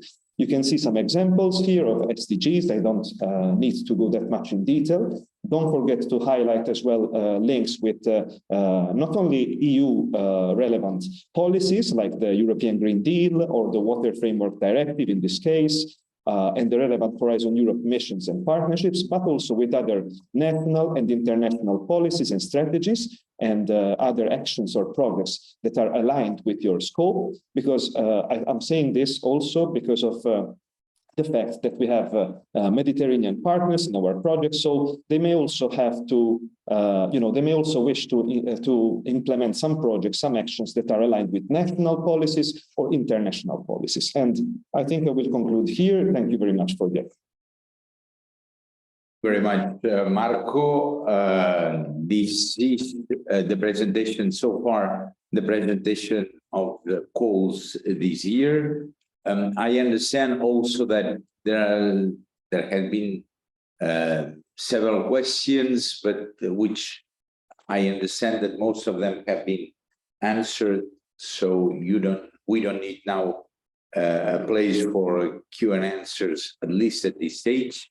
We'll have now a break of 10 minutes.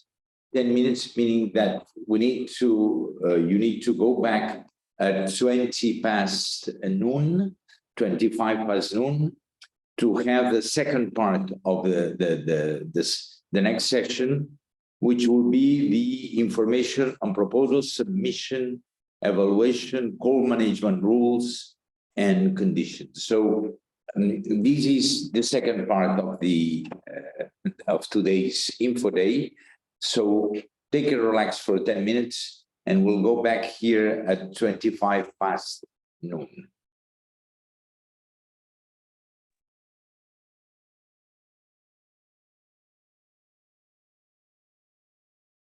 Okay. Welcome back again after this short break. Now we'll go for the session as we said before the break, the session that is mainly on information on how to submit proposals, how the management of the call and all the conditions. So everything that you get familiarized with the rules and conditions and how to, I mean, better tips to better succeed in your applications. Now, there has been a question several times asked. So for you to know, all those people who have been registered, that is over 1,000 people who have registered for this session, will receive by email all the information that has been displayed today, including all the slides which have been presented. So you all will receive this in very shortly. You will receive all this information. So be reassured you will have access to this information, both the record of the session today and the slides which have been presented. And from now on, will be leading this session, Omar Amawi, who is sitting next to me, Deputy Director of PRIMA, will be leading this or moderating this second section. So over to you, Omar. Thank you, David. Good afternoon again, and welcome back to everybody. So we will start session 3 now, which is something as described by Director Octavi, information on proposal submission and things related to one of the challenges that have been highlighted as crucial in the slide exercise we have done, which is preparing the proposal and finding the consortium there. So we will start our first presentation delivered by Fabrice, submission and evaluation of proposals. We'll take you through the process on how to submit these proposals and how to prepare them. So Fabrice, I hope you are ready. Thank you, Omar. Yes, I will share screen. I hope you can see the presentation. So good morning again. So here it's a different session. So I will be presenting you very practical aspect on how to submit, where to find the information, and what you have to submit as document, requested document. So just a reminder about the rules for participation, because we have seen in the SLIDO, it was not so clear, like the eligibility. So just to sum up again and to take some time because it's very important to have an eligible consortium. It's the first step. So you need at least 3 countries, let's say 1 from the north, 1 from the south to be simpler. And the third country can be or an EU country or a non-EU country. But you need 4 legal entities. And 2 of these legal entities should be in the south. So I give you some example here below. If you have a Malta, Spain, Morocco, and Egypt, it is eligible because you have more than 3 countries, even you have 4, but you have 2 entities from the south, 1 from Morocco, 1 from Egypt. So it's fine, it works. You cannot hear me? Sorry. It's okay, but your presentation, we can hear you, but we don't see presentation slides yet. Oh, this is strange. So I will share again. Let me.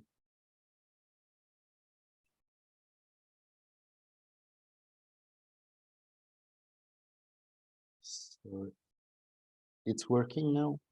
Yeah. So I will put it in full screen. Working, yeah, full screen. Now it's working. Thank you. Okay, thank you. Sorry for this technical problem. So I go back to my first example of an eligible consortium, Malta, Spain, so 2 countries from the north, but you need only 1, and Morocco and Egypt. So this is an eligible consortium because you have 4 entities with at least 2 entities from the south. This is very important.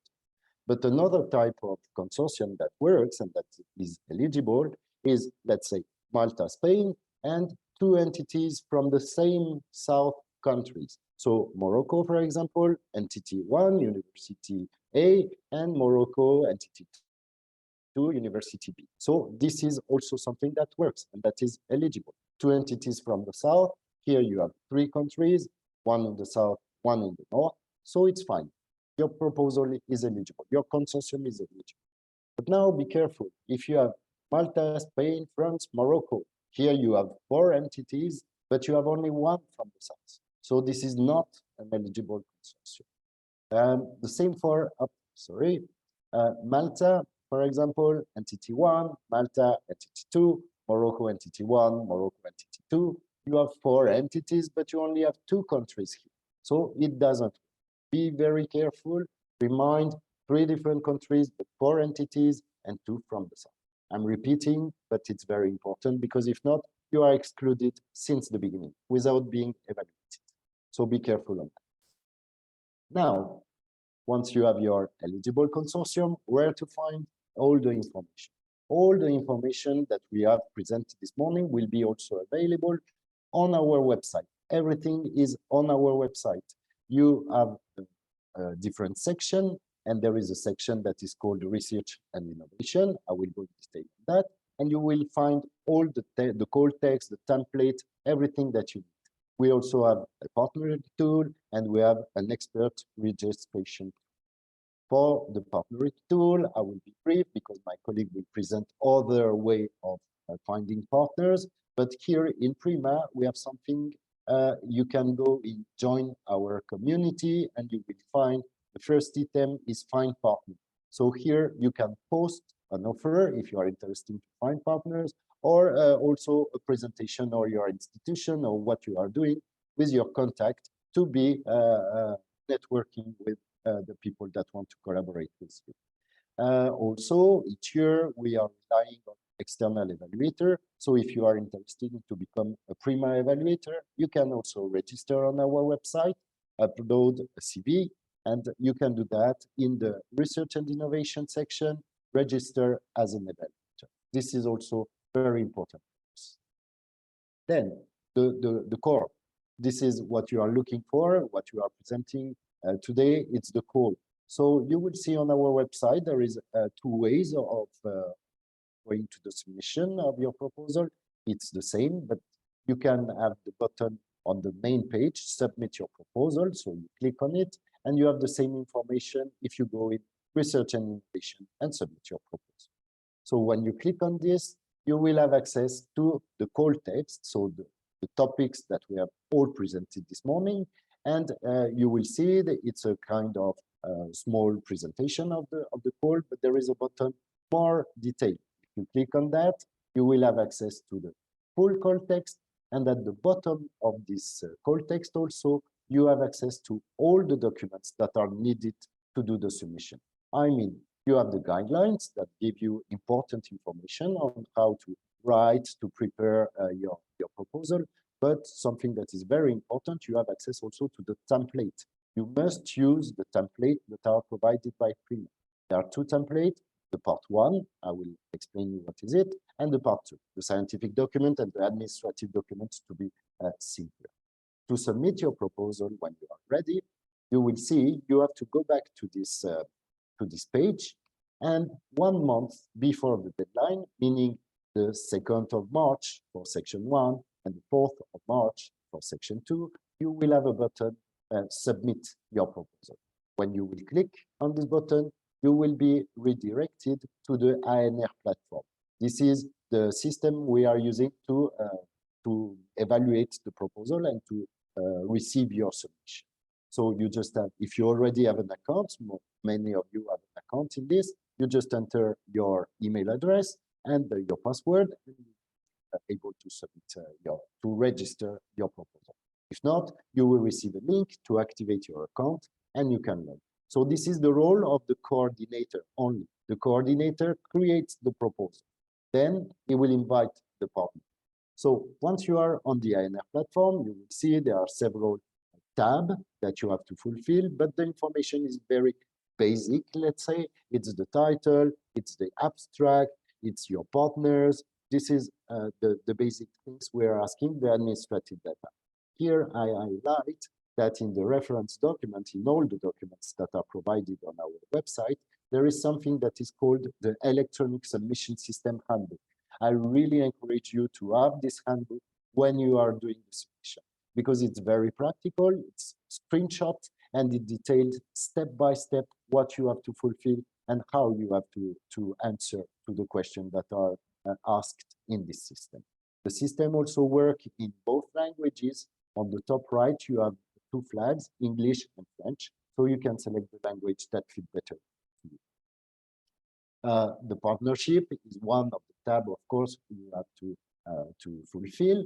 It's the role of the coordinator, and you will see there is a small button as it is shown on the screen. You just have to click and you enter the name and the email address of your partner you want to invite. This partner will receive automatically an email that confirms his participation, and from this moment, he can also log to the platform to fulfill his administrative data, mainly the address with the responsible, some data on the budget, basic information on the budget, and that's all. To find all the documents, so if you don't want to go again to see the call text, you just want the template, you can go directly in the section reference document. So it's again under the research innovation section, reference document, you click on that, and this is what you will see. You will have everything, the strategic research agenda, the annual work plan, the template, the guidelines for section 1, for section 2, the templates for part 1, for part 2, everything that you need is here on this page, summarized on this page, and everything is downloadable and always available. Just a kind of checklist to be sure. So what I have to do to submit my proposal. The first step is really, I repeat, to have an eligible consortium. Fill all the administrative data on the website, the ANR platform that I just presented, and also the part 1. I will show you what is requested in the part 1 and the part 2. So only 2 documents, 2 PDF documents to submit to the evaluation platform. Part 1, part 2. And about the budget for the first stage is only global. We don't ask you to detail if it is for traveling, for consumable, for personal. No, just you enter per partner the amount requested to PRIMA. You have 2 boxes, the requested amount, so the money you are requesting to PRIMA, and the full cost. So the full cost is the total cost of your budget. For example, imagine you already have a fellowship for a postdoc. and this postdoc will work on your project.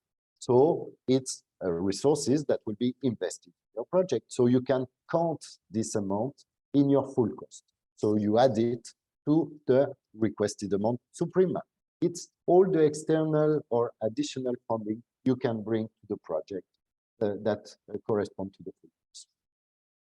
For the stage 2 only, we will ask you a detailed Excel file that will be available on our website, but only for stage 2 to avoid any mistakes. So don't be afraid, you don't have to fill any Excel file or detailed budget for the first step. The part one, so this is the detail of the part 1, is purely administrative. It's the title, the acronym, the list of participants. We ask you the abstract that you have to copy paste into the ANR platform. The ANR platform asks you an abstract in French and in English, but you can copy both in English. There is no problem for that, don't worry. And you have some question to answer like the coordinator. Did you already submit your proposal to a new call? Have you participated before, etc.? Just some boxes to tick for the coordinator. It's very simple, but it's necessary. Without this document, your proposal will not be considered as admissible. So don't forget this. Part 2. This is the core of the proposal. You never forget it because it's the scientific part. For the stage 1, it's only 10 pages. Respect these 10 pages because if you have 11 pages, the system will reject your proposal automatically. So fit your text into 10 pages. And I will not enter into detail because my colleague will present you just after this session more detail on how to fulfill this template. But the 2 points that you have to address in the part 2 is the excellent part and the first item of the expected impact. Then, if you are selected, stage 2, of course, we expect a more developed proposal with much more detailed information, and you will have 50 pages for this. And as you can see on the slide, there are more parts like the implementation, the description of the consortium, and some ethical aspects. Evaluation process, how it works. So here at the PRIMA Foundation, we will receive your pre-proposal. We will check for the admissibility and the eligibility of your consortium. If you are applying for section 2, as the funding are coming from the National Funding Agency, they will do their own eligibility check. So it's very important for you, if you apply to section 2, to verify that you are following the national regulation that will be published also on our website, because each country has its own rules and his own eligible partner. So very important, get in touch with the NCP, read the national regulation to be sure that you are eligible. Okay, fine. Once we have checked this, your proposal is eligible and admissible, we will send it to 3 independent evaluators, external evaluators. They are part of a big panel, but they don't know each other. They don't know who is participating in the panel and who is evaluating what proposal. So they are doing a kind of blind evaluation, let's say, and then when this part of remote evaluation is finished, we organize a meeting with all the evaluators together, and they discuss each proposal, and the goal of this meeting is to produce a ranking list. So according to this ranking list, at the end of stage 1, we will invite a certain number of proposals to submit a full proposal to stage 2. And again, we go to the check, submission, eligibility, etc., etc., evaluation by 3 experts, another panel at stage 2 to produce a final ranking list. And the top ranked project will be the one that will be funded. So if you are in section 1, the funds are coming directly from the EU. So you will sign a grant agreement directly with PRIMA, the coordinator and PRIMA will sign a grant agreement. But if you are in section 2, each partner will sign a grant agreement with his own national funding agency. And then the project can start and PRIMA will do the monitoring, the scientific monitoring during the duration of the project. Evaluation criteria, so they are the H2020 criteria. There are 3 criteria, but only 2 for the pre-proposal stage, that is the excellent part and the impact part. Both of them are evaluated out of 5 points. 5 is the maximum. And one very important information is that for innovation action, and we have many innovation action in section 1, there is a weight of 1.5. So we multiply your score of impact by 1.5. So it's very important to not neglect this part that sometimes is too short or not enough detailed.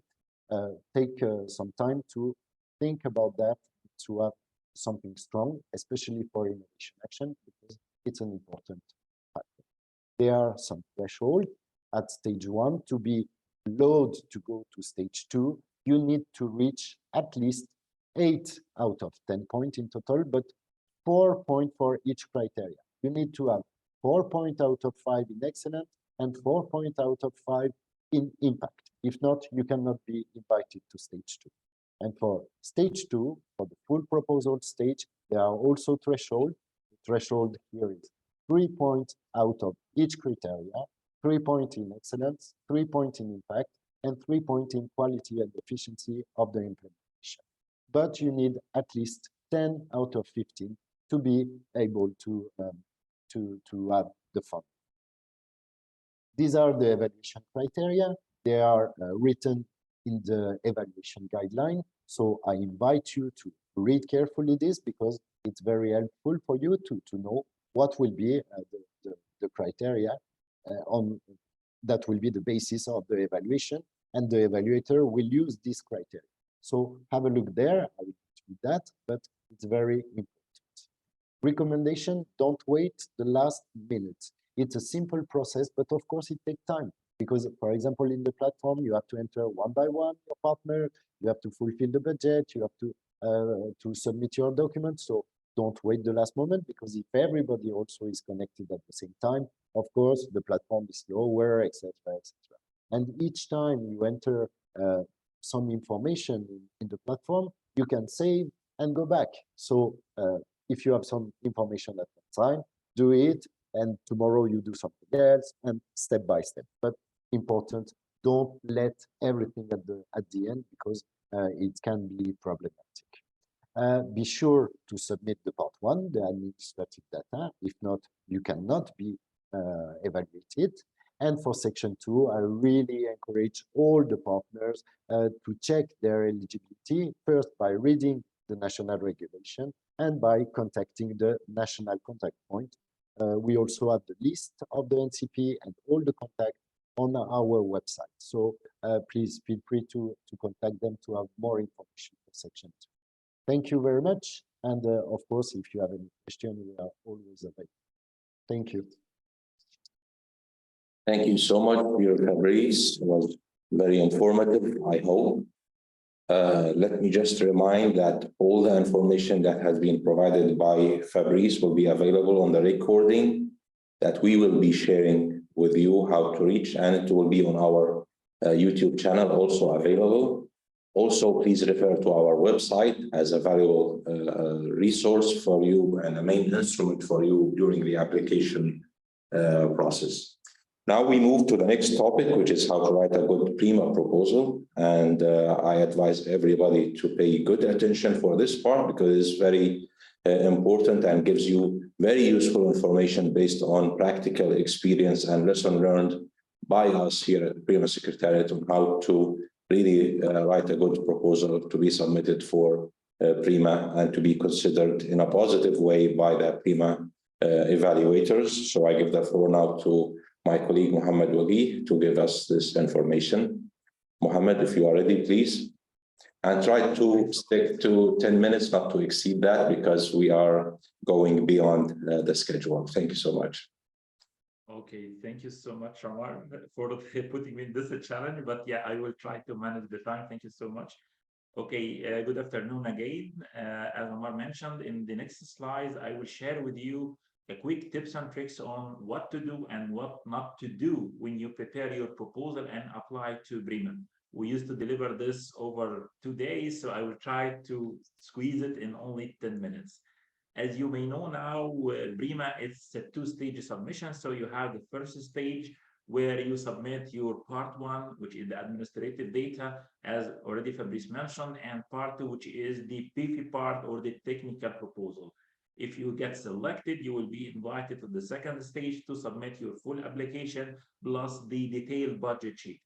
For the sake of the time, I will just focus on the part 2 or the pre-proposal, the application that you need to submit through the PRIMA electronic submission system before the deadline of the stage 1, section 1 and section 2. So for the proposal and the pre-proposal, we will have 2 sections or 2 main parts to fill on the application.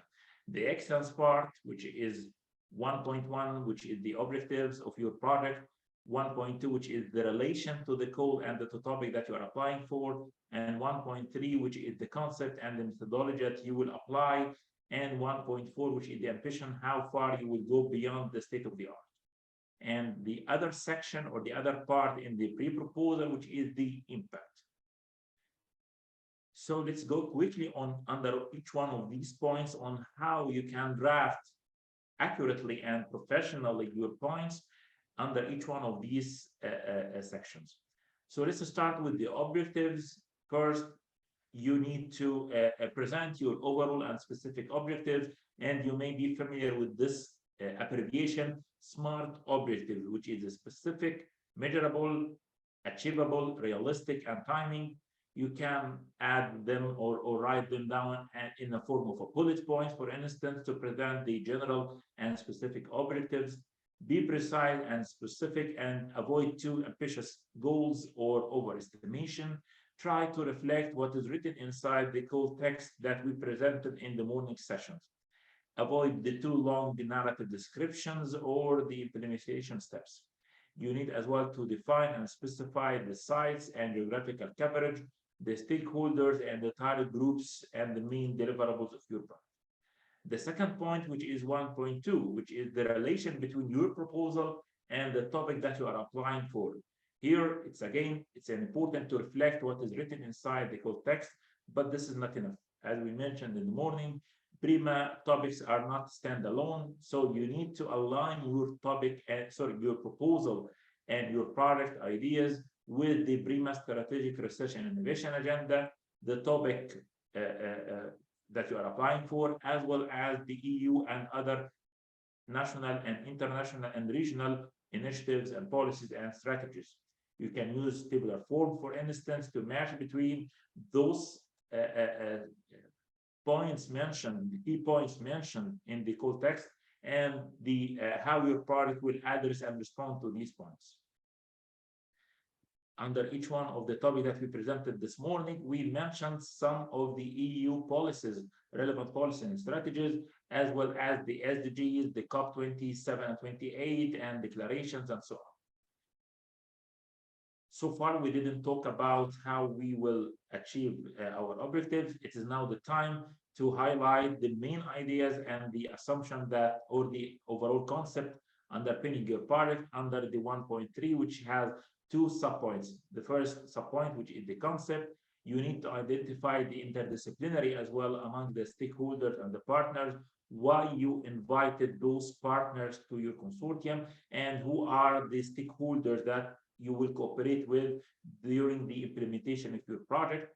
You need as well to include measures for the public and societal engagement, positioning your project like it is from idea to application or lab to market. And here we underline the importance of identifying the initial and the final TRL or the technology readiness level. This would one of the points that differentiate between the good to the excellent proposals. Describe as well if you will have any synergy and complementarity between your project and other running national or international research and innovation activities. If you remember in the morning, each project officer underlined the importance of the capitalization or to build on previous research findings. The second point under the concept and the methodology, which is the apply approach that you are going to do in order to translate the objective into a tangible result, present the state of the art, and present the logic behind the working packages. You needed to dig deep inside this detailed activities and the tasks and so on, because as we said, it is only 10 pages in the first stage. You need as well to consider the gender dimension, and we keep highlighting the importance of considering this point. The last point under the first section or the first part of the excellence, which is 1.4, the ambition, how far you are going to go beyond the state of the art. So you need to show the novelty of your product and describe the innovation potential. Convince the assessors why this product and why this technology or the new products or this demo sites is something worthy to be funded. You can choose, you can as well highlight the advantage of the solution that you are proposing over the alternatives already available in the market, which mean as well you need to describe, but for sure in briefly, the nature and the size of the tackled market. The other section or the other part, which is the impact part in the pre-proposal, it's only one point under this section, which is 2.1. What are the expected impact that you are going to achieve at the end of the project? Again, you are matching between and referring to what you are promising and what we refer or what we mention in the code text. Use a quantified KPIs and set the targets and the values. This is very important to specify how much, or sorry, how many products, for instance, or demo sites you are going to develop throughout your project, and the means of verification or how you could measure and verify, yes, we succeeded to achieve what we promised.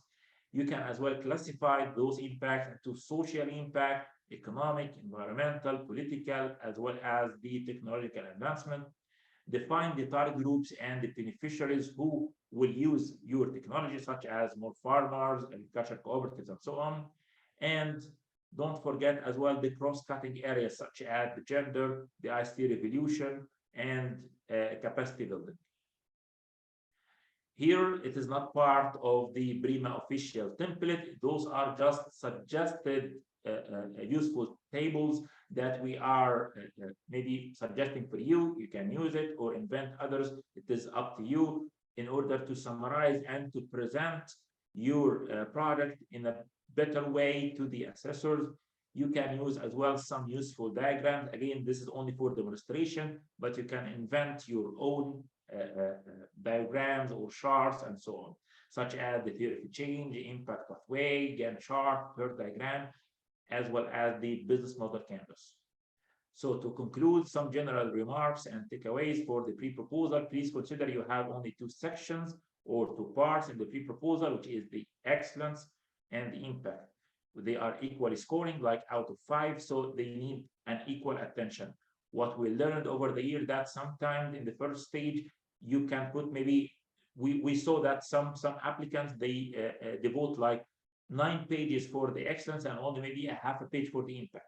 Okay, you will receive, okay, 5 out of 5 maybe on the under the excellence, but maybe we receive a very low score under the impact. We are not saying that it will be like equal, like 5 pages each. No, it is up to you to decide. But what we noticed over the year that it's more or less like 7 pages for the excellence and 3 maybe for the impact, or 8 and 2 and so on. But for sure, it is up to you. It is only 10 pages, so please make sure that you use it very precisely and concisely. Quantify all data that you are going to mention. You can use, as I said, tables and figures. Present as well in the first stage a brief dissemination, communication, and exploitation plan, especially if we are talking about an innovation action topics. Show the interdisciplinary among the partners, not all of them from the academic sector, but like you have as well private participants and the policymakers and the civil society. Consider, as I said, the cross-cutting aspect. Show the novelty of your process or the solution or the product that you will develop or the applied methodology, and make sure that you will network and synergize, especially with the previously funded projects. General advice is keep your title and acronym catchy and easy to be remembered. Avoid the too general background because it's only 10 pages. Register on the PRIMA platform so you can receive like continuous update of the information regularly.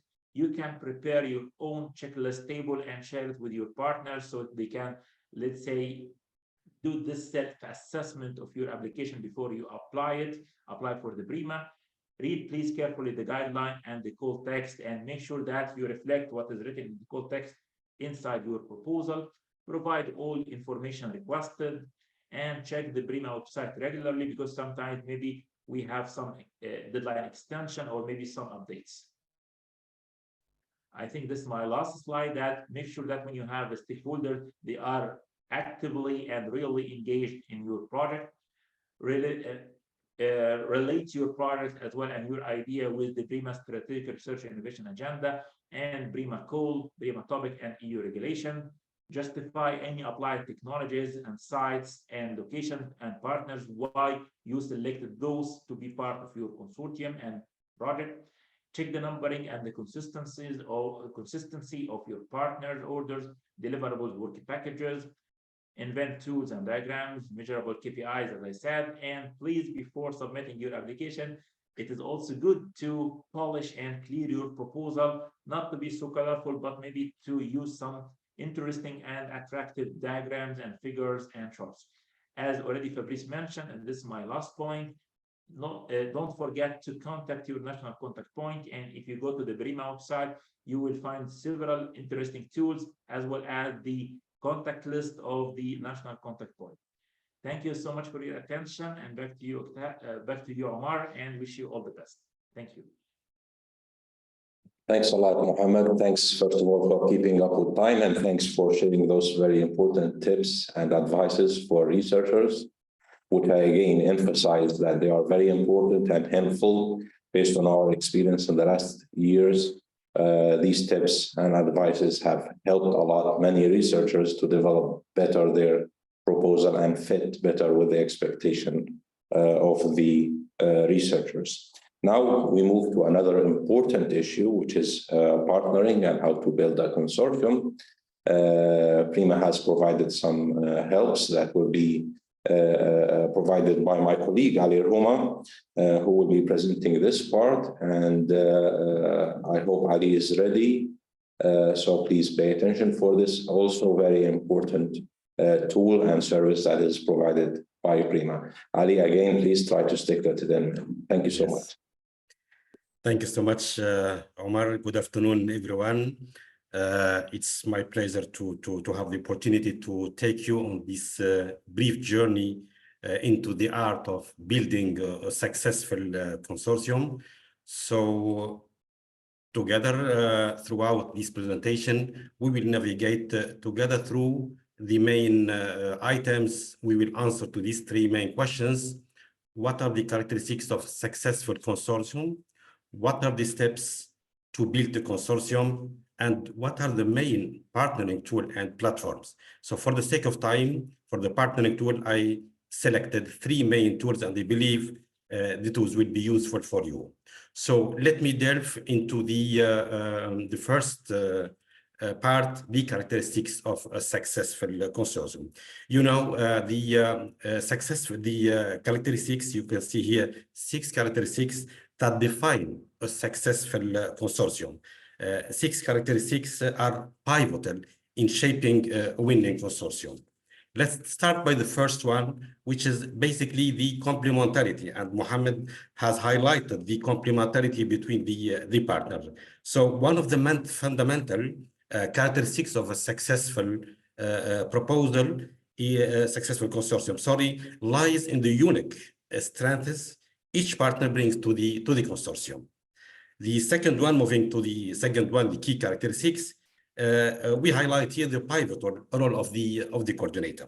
So the role of coordinator is not just to manage the logistics aspects, but also to foster communication and to ensure that the consortium moves forward shared objectives. The third one, which is basically very important, the key opinion leader. You have to include in your proposal the brightest mind in this topic. It's very important, you know, the importance of the key opinion leaders. They contribute, they good, valuable insights, credibility, and strategic guidance for the consortium. The fourth and indispensable, many important also characteristics of a consortium is the track record of the success in similar projects. But I can see here that learning from past experience could be considered as a cornerstone of winning consortium. The fifth one revolves around the achieving of a balance, the balance between Northern and Southern Mediterranean, but also between profit and non-profit partners. The last, but not for sure the least, the communication, the effective and transparent communication stands as the backbone, if I can say, of successful consortium. So please put on mind these main 6 characteristics of a successful proposal. Now, having explored together the main characteristics, let's move to the different steps, the main steps to construct a consortium. So you have 5 main steps. The first one is to start on time. Now you have plenty of time. You have to roll up your sleeves and start constructing your consortium. So you have to start as soon as possible, because there's a lot of competition from other consortium who might hijack your perfect partners. Then you have to envision your consortium. When I say envision, you have to identify the expertise you need. What expertise you need, and here you have to define according to the context, according to your project idea, the expertise that you need from the consortium. The third step, and once again here, the key opinion leader, you have to bring them on board. And then within the key opinion leader, you have to establish your consortium. You cannot start working by using or by 20 partners. So work with this core consortium, 3, 4, 5, it depends on the project. And then with the core consortium, with the key opinion leader, you draft the concept note. The first concept note is like 1-2 pages, and then you have to highlight here the objectives, the rough outline of the project, and then at this stage you can bring on board the rest of the part. So now if you already have the main part, if I can see the consortium, then you can move on to invite other parties. You can start by your network, the network of the core consortium, but also you can use the partnering tool. And here, as I said, for the sake of time, I will focus on only 3 main, partnering tool. The first one, as has been anticipated by Fabrice, the PRIMA Partnering tool. So you go to join our community and go to find partner.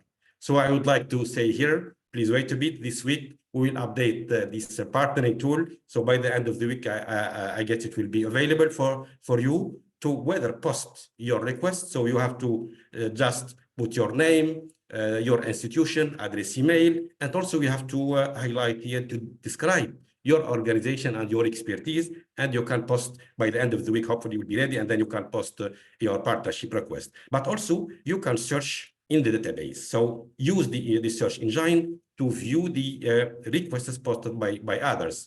Here you can select the look per country, so you can select the country, but also you can select the type of organization, whether it is SMEs, research organization, civil society, and so on and so forth. Also, you can search in the keywords. So you have to write the keywords per topic. You can select the topic and write the corresponding keywords, and then you can have all the partners that have posted their request. Moving now to the second partnering tool, I believe maybe some of you know very well this the funding and tender portal. It's basically a free platform, so you can register for free, and it is managed by the European Commission and other European bodies. So here, what you can do here in this platform, so you can find partner based on their involvement in EU funded program. You can use keywords, topics, or a past call for proposal, and then you can identify the partner. But also, if you like to find organization based on their details, like geographic criteria or type of organization, but also, if you like, you can even search using the PIC number. So here you have the possibility to find partner, whether using the the keywords, or also we can find directly the organization. Here just an example, but I deleted the topic because This is the code. For instance, when you select and you enter in the portal and you click on the topic, then go directly to the research, partner search announcements. And you can see per topic the number of partners who posted, their request. It could be expertise, offer, or request. It depends, So here you will have, like for instance, this partner, 117 partner already they requested and they posted their requests. Now, what you have to do, you need to log in, of course. I said it's free, and to send your messages to the selected entity. So here, I think you have a lot of partner, and you can be part of their consortium, or invite them to your consortium. Then, if you like to post in new partner search, and then you have to go. We have two possibilities. First, you can publish, if you are affiliated an organization, you see here, you can put your organization, add, and then you can describe what you would like to offer, or so in this box. And you can select expertise request or expertise offer.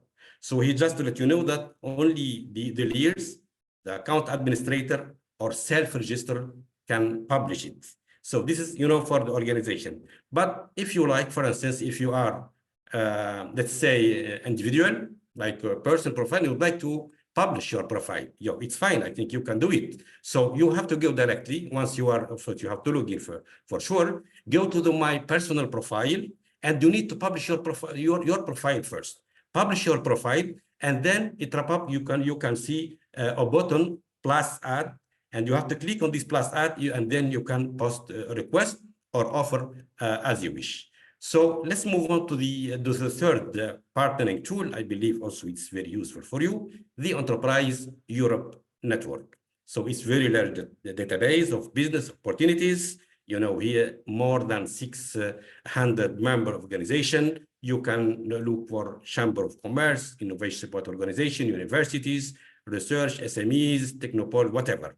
So here, what we can do, you have a lot of opportunity to search. You can filter by the keywords, by the type of the profile, the type of the partner, the type of the partnership. If you like to have outsourcing agreement or research and development cooperation, but also very important here, the stage of development.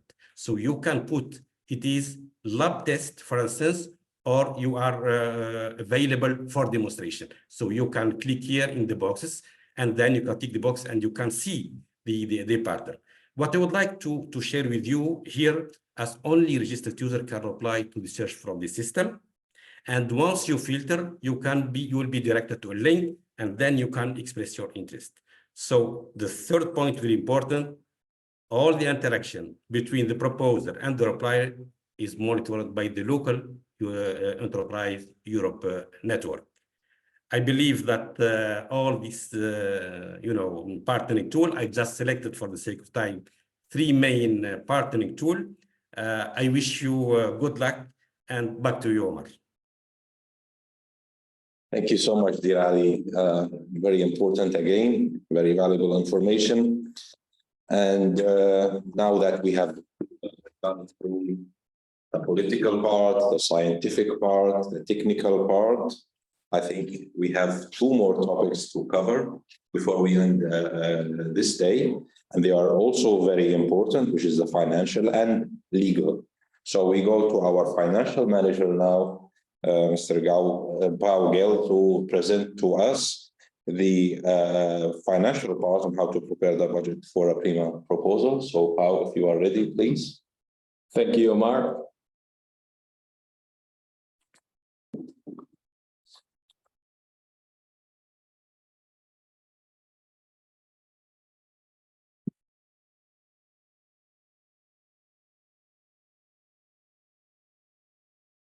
Presentation.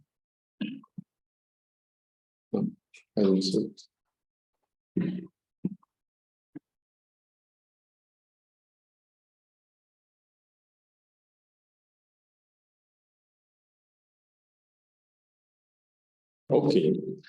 So good afternoon. I thank you for your attention. It will take not very long. We are aware that we are at the end of the session, but I think it's important to give some advice on the financial, because it's we have heard a lot from the technical and how to prepare a good proposal, but also it's very important to, from the financial point of view, to monitor efficiently among your partners and to prepare a good proposal for a good implementation.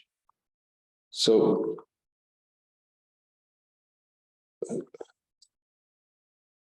what I will debrief on my presentation is about a budget overview. Then we will move to which are the eligible and ineligible costs. Then the concept of third parties, which normally have a lot of confusion. And finally, how PRIMA will report and how will disburse the payments once you are selected for funding. So as a general overview, it's very important that you are aware that PRIMA follows H2020 rules. So although we launched the call in 24, we stick to the previous framework program. So in case you have doubts, so you have the annotated model grant agreement, which is available in our website, and also a link in this presentation, where it explains perfectly all the situations and all the cases that you may have doubts applying the articles on the grant agreement. Okay. Also very important that if you are in your consortium, you have profit institutions and you are applying on EI actions, check that they only can request 70%. Okay. Also bear in mind that you cannot change budget between stage 1 and stage 2. And the amounts that you report on our platform in the INR match with the ones that requested in the part 1 and part 2 of the ANR. Okay, because sometimes we might face some difference. Okay, and finally, check also the call limit for each for the projects and the duration in the annual plan 2024. So this is how it will look like the budget. As Fabrice commented, we will request this breakdown on the stage 2, but it's important that in the stage 1, you already have the amount per partner. So here you see that it's divided per partner, each line. And if in case you have a linked third party, it should appear just under the partner, which is the link. Also, as I commented, the percentage in case the profit, because it will affect to the final grant amount. When we move to the eligible costs, most of you are aware that there are 3 types of cost, which are the actual, which are the most common ones, the unit, and the flat rate. Okay, and for the actual, let me remind 3 important things. Okay, the first one is that to be eligible, it has to be incurred during the period of the action. Okay, it must be sound obviously, but only the costs incurred during the action are eligible, not before, not after. Okay, so this is important. Also, the fulfillment of the national law. Okay, there are the articles that apply on the GA, but beforehand, you have to fulfill your national law on taxes, labor, and social security. And very important, the cost should be, as has been described in the Annex 1. Okay, so all the implementation of the action should be according to what it has been assessed. Okay, so please remember to fulfill these conditions. For the unit, it's another way to report. Normally, it comes to the SME owner and the personal cost. And finally, you have the flat rate, which is at 25% for the indirect cost of the total eligible direct cost. The categories of eligible costs, as we have seen rapidly in the budget, are the personal costs, cost of subcontracting. The third one, I skip it because it's not very common. The other direct costs and the indirect costs. So first of all, you should know which is the difference between direct and indirect. And the direct are all the costs directly linked to the action and its implementation. And it's easy to identify them. Whereas indirect costs are not directly linked to the action, but are also eligible, such as, for instance, the cost of the light, the phone, the security of the building, etc. when we move to the personal cost, which is by far and large the most important category, normally is around 60%. Please keep this formula very, it's mandatory, which is hours worked multiplied by the hourly rate plus additional remuneration in some cases. But this formula you should apply for each partner and for each worker that will work on the action. Okay, so each individual. Okay. So the hourly rate, how we calculate? Personal cost divided by productive hours. So the personal costs are the salaries plus the social security costs plus other taxes that might be eligible according to the national law. And whereas the productive hours, there are three types of three options, which normally you can use 1,720 hours, or the individual annual productive hour, or the standard annual productive hours. We kindly recommend you to check with your financial and labor departments, which is the system that normally applies in your institution, and check your labor agreement, which are the hours that a worker can work in your institutions. This is how to determine the hourly rate. In the actual cost we have already seen, but also it is possible to use unit cost. If your institutions already work with this methodology, it's also eligible. Or in case there is an SME, which the owner, whose owner has not a salary, there is the Annex 2A in the grant agreement, which stipulates the cost per hours that must report for this personal category. After 5 years, or even a little bit more, we have detected a lot of errors that we kindly recommend not to do them. For instance, that the calculation per person month is not well done. Okay, so remember that you should calculate the cost per each worker, but then you will aggregate them and you will have an average of person month which comes. But what we see is that the person month for each worker is not well calculated. So please devote some time to do the correct calculation. Also, the timesheets are not signed or not signed in the correct, and there has to be countersigned, and also have been done at least monthly. We recommend it weekly, but it's mandatory at least monthly. Okay, and sometimes we see that the timesheets don't fulfill all the criteria.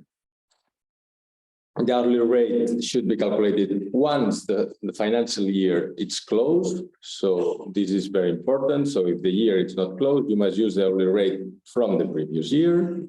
And some errors regarding the exchange rate. You have in the annotated model grant agreement how to calculate the exchange rate according to your country. And sometimes as well, we see that the labor contract is not corresponding to the hours reported. Okay, so please check all these points when you start submitting.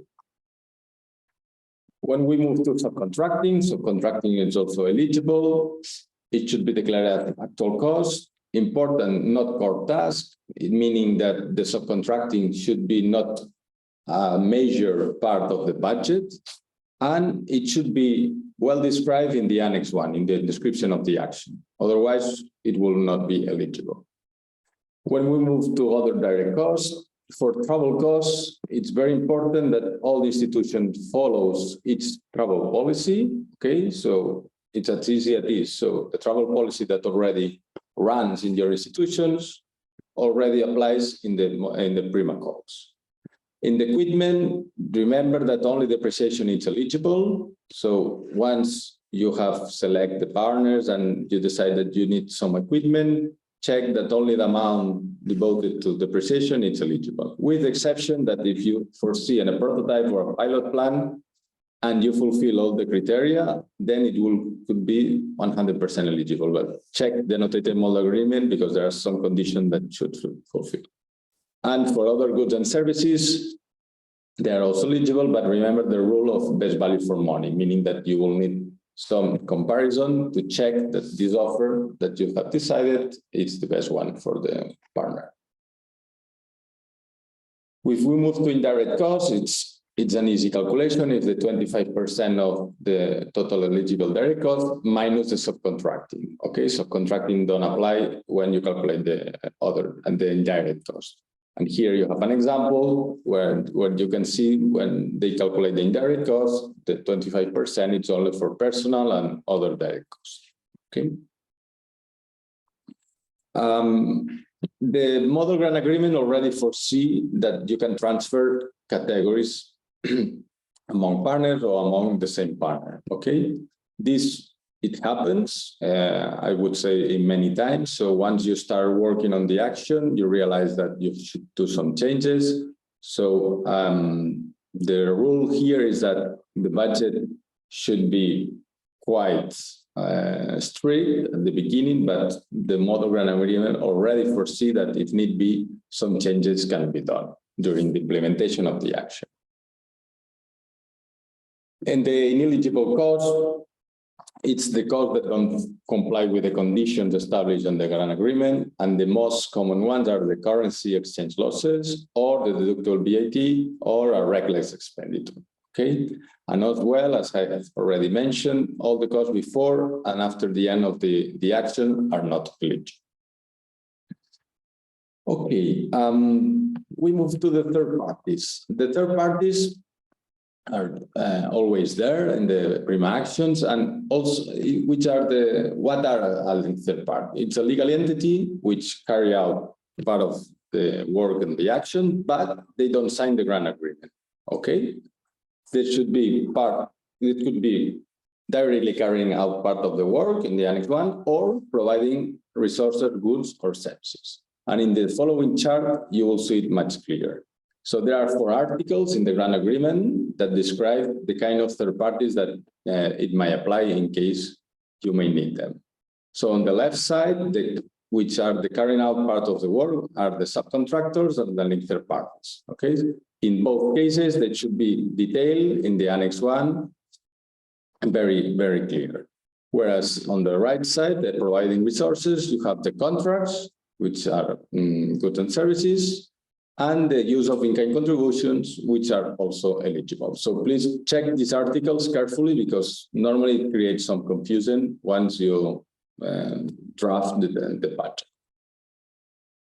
Finally, when PRIMA will select the actions, now my colleague Julià will explain how is the grant agreement signature, but just that you foresee that we have a period of 30 days to pay the pre-financing, which is 60% of the total grant amount. Then we reach the next installment would be after the midterm assessment. So if the project is 3 years, it will come at the month 18. And normally it takes 5-6 months, because you have 2 months to prepare the report, plus PRIMA has 3 months to evaluate, assess, and approve.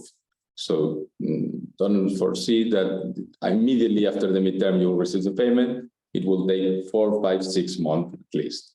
And the same at the end of the action, that we have 2 months to receive the report, plus 3 months to receive our approval. So then if need be, you'll receive the 10% which may left at the end of the action. So this is it. So as a final conclusion, just keep calm, follow the rules, and everything will be smooth. Thank you very much. Back to you, Omar. Thank you so much, Paulo. And I also second what you have just said. Keep calm and follow the rules. You know, financial issues are very critical and very sensitive and has to be very precise. So please follow the rules. And in case you need any questions or you have any doubts, you know who to refer to, and they will be there to help. And now, last but not least, we will talk about, or my colleague Julià Rebés will talk about grant agreement. So he will be presenting that now. If you are ready, Julià, please. Yeah, sure. Thank you very much, Omar, and good afternoon to you all. Thank you for attending this PRIMA Infoday. As Omar said, I will close this info session talking about our calls 2024 from a legal perspective, talking about the PRIMA grant agreement, our GA. I'm aware that we gave you a lot of information during the morning. It has been an intense session. In fact, all PRIMA info days are always intense. So I promise that I will be brief. We are also running out of time. So I will start displaying the presentation. The aim of today's info day is not definitely do a deep analysis of the grant agreement. So I will only give you the legal information that you need to know now, on your current stage as potential funded partners of the PRIMA Call 2024. Therefore, I will explain to you the main structure of the GA and the procedure that we will follow to sign this contract in case your project is granted. So I will essentially summarize which legal relation will exist between you and PRIMA in case your proposal succeeds and is hopefully funded under our 2024 call.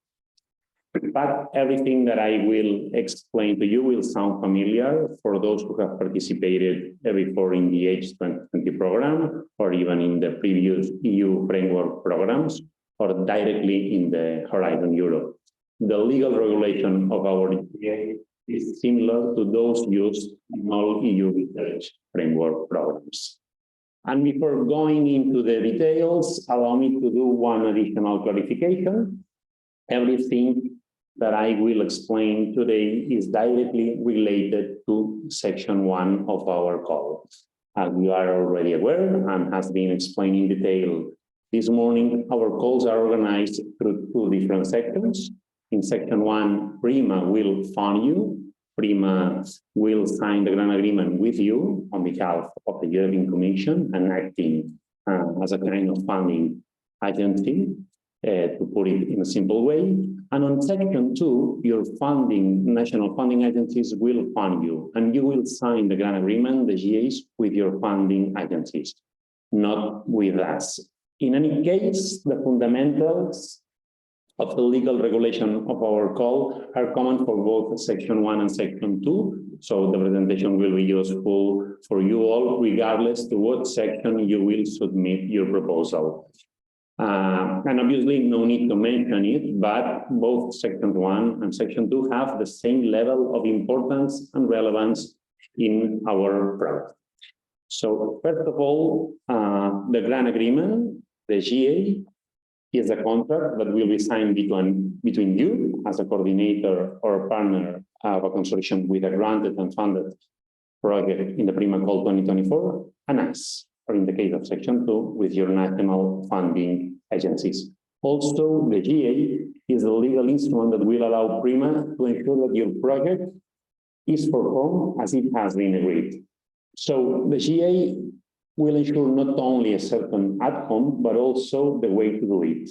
Because as important is the result as the way to achieve this result. And finally, the grant agreement will ensure that the action, this is the implementation of your project, is done in compliance with the applicable law. As Pau, the financial manager, displayed previously with the slide, keep calm and follow the rules, it is important to be reminded the importance of following them, obviously, because in case the implementation of a project breach the applicable rules of the GA, this contract will also be our guide to handle these undesired situations.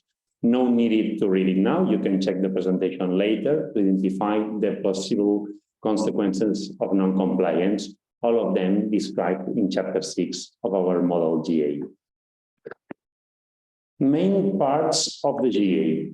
Annex 1 will be your proposal submitted in the second stage of the call.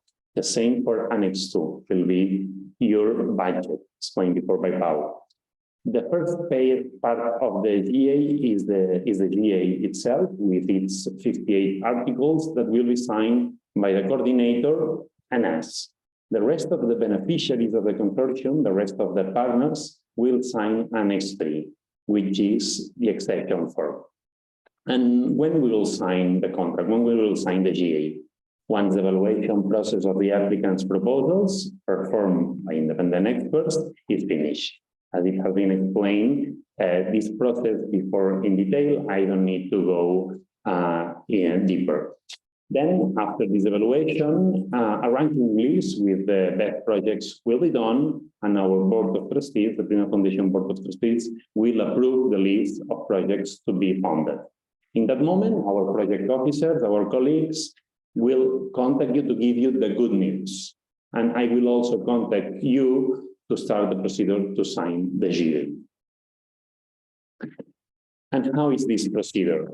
Since today we have attendees that never before participate in a PRIMA call, according to the answers provided in the SLIDO, I want to clarify that although PRIMA is part of the EU H2020 program, we don't use the EU funding and tender portal to sign the GA.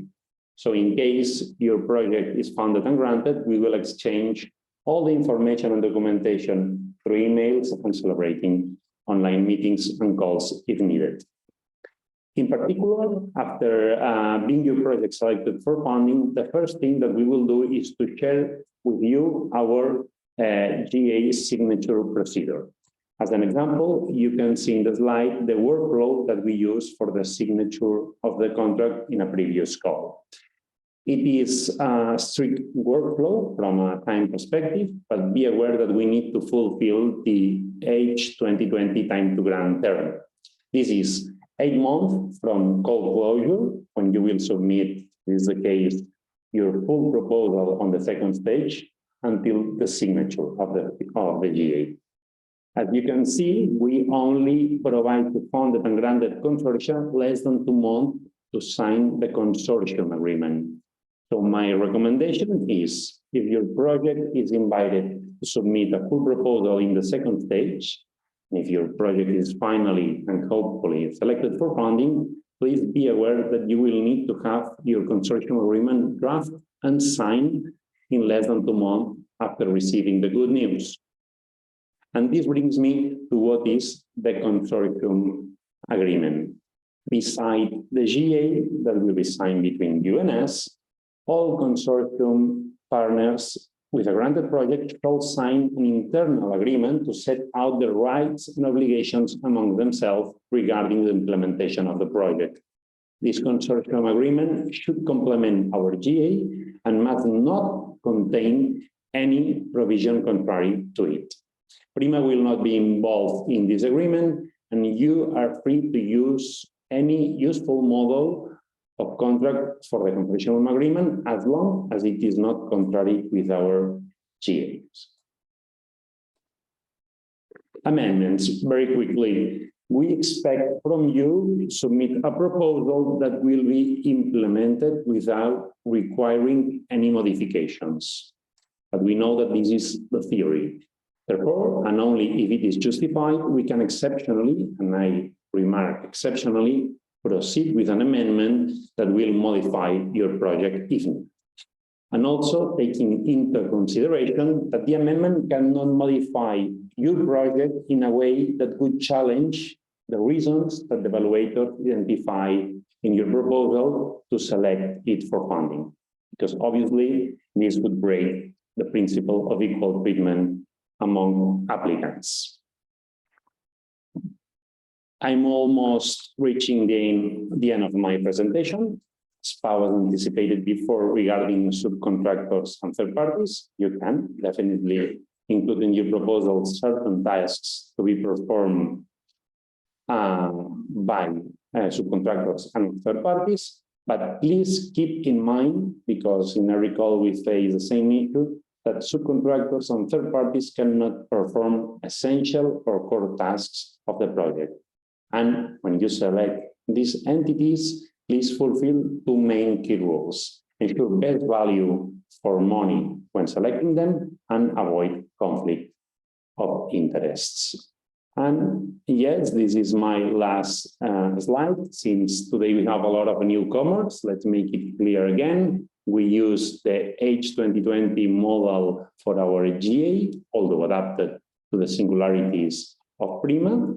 And you can check this model whenever you need, and our website is always available. So thank you very much for your attention, and I hope that you will participate in our 2024 call, both in section 1 and on section 2. And and I wish you good luck. And I also hope that I will contact you in less than a year to start the signature of your GA. Thank you very much again, and I wish you the best.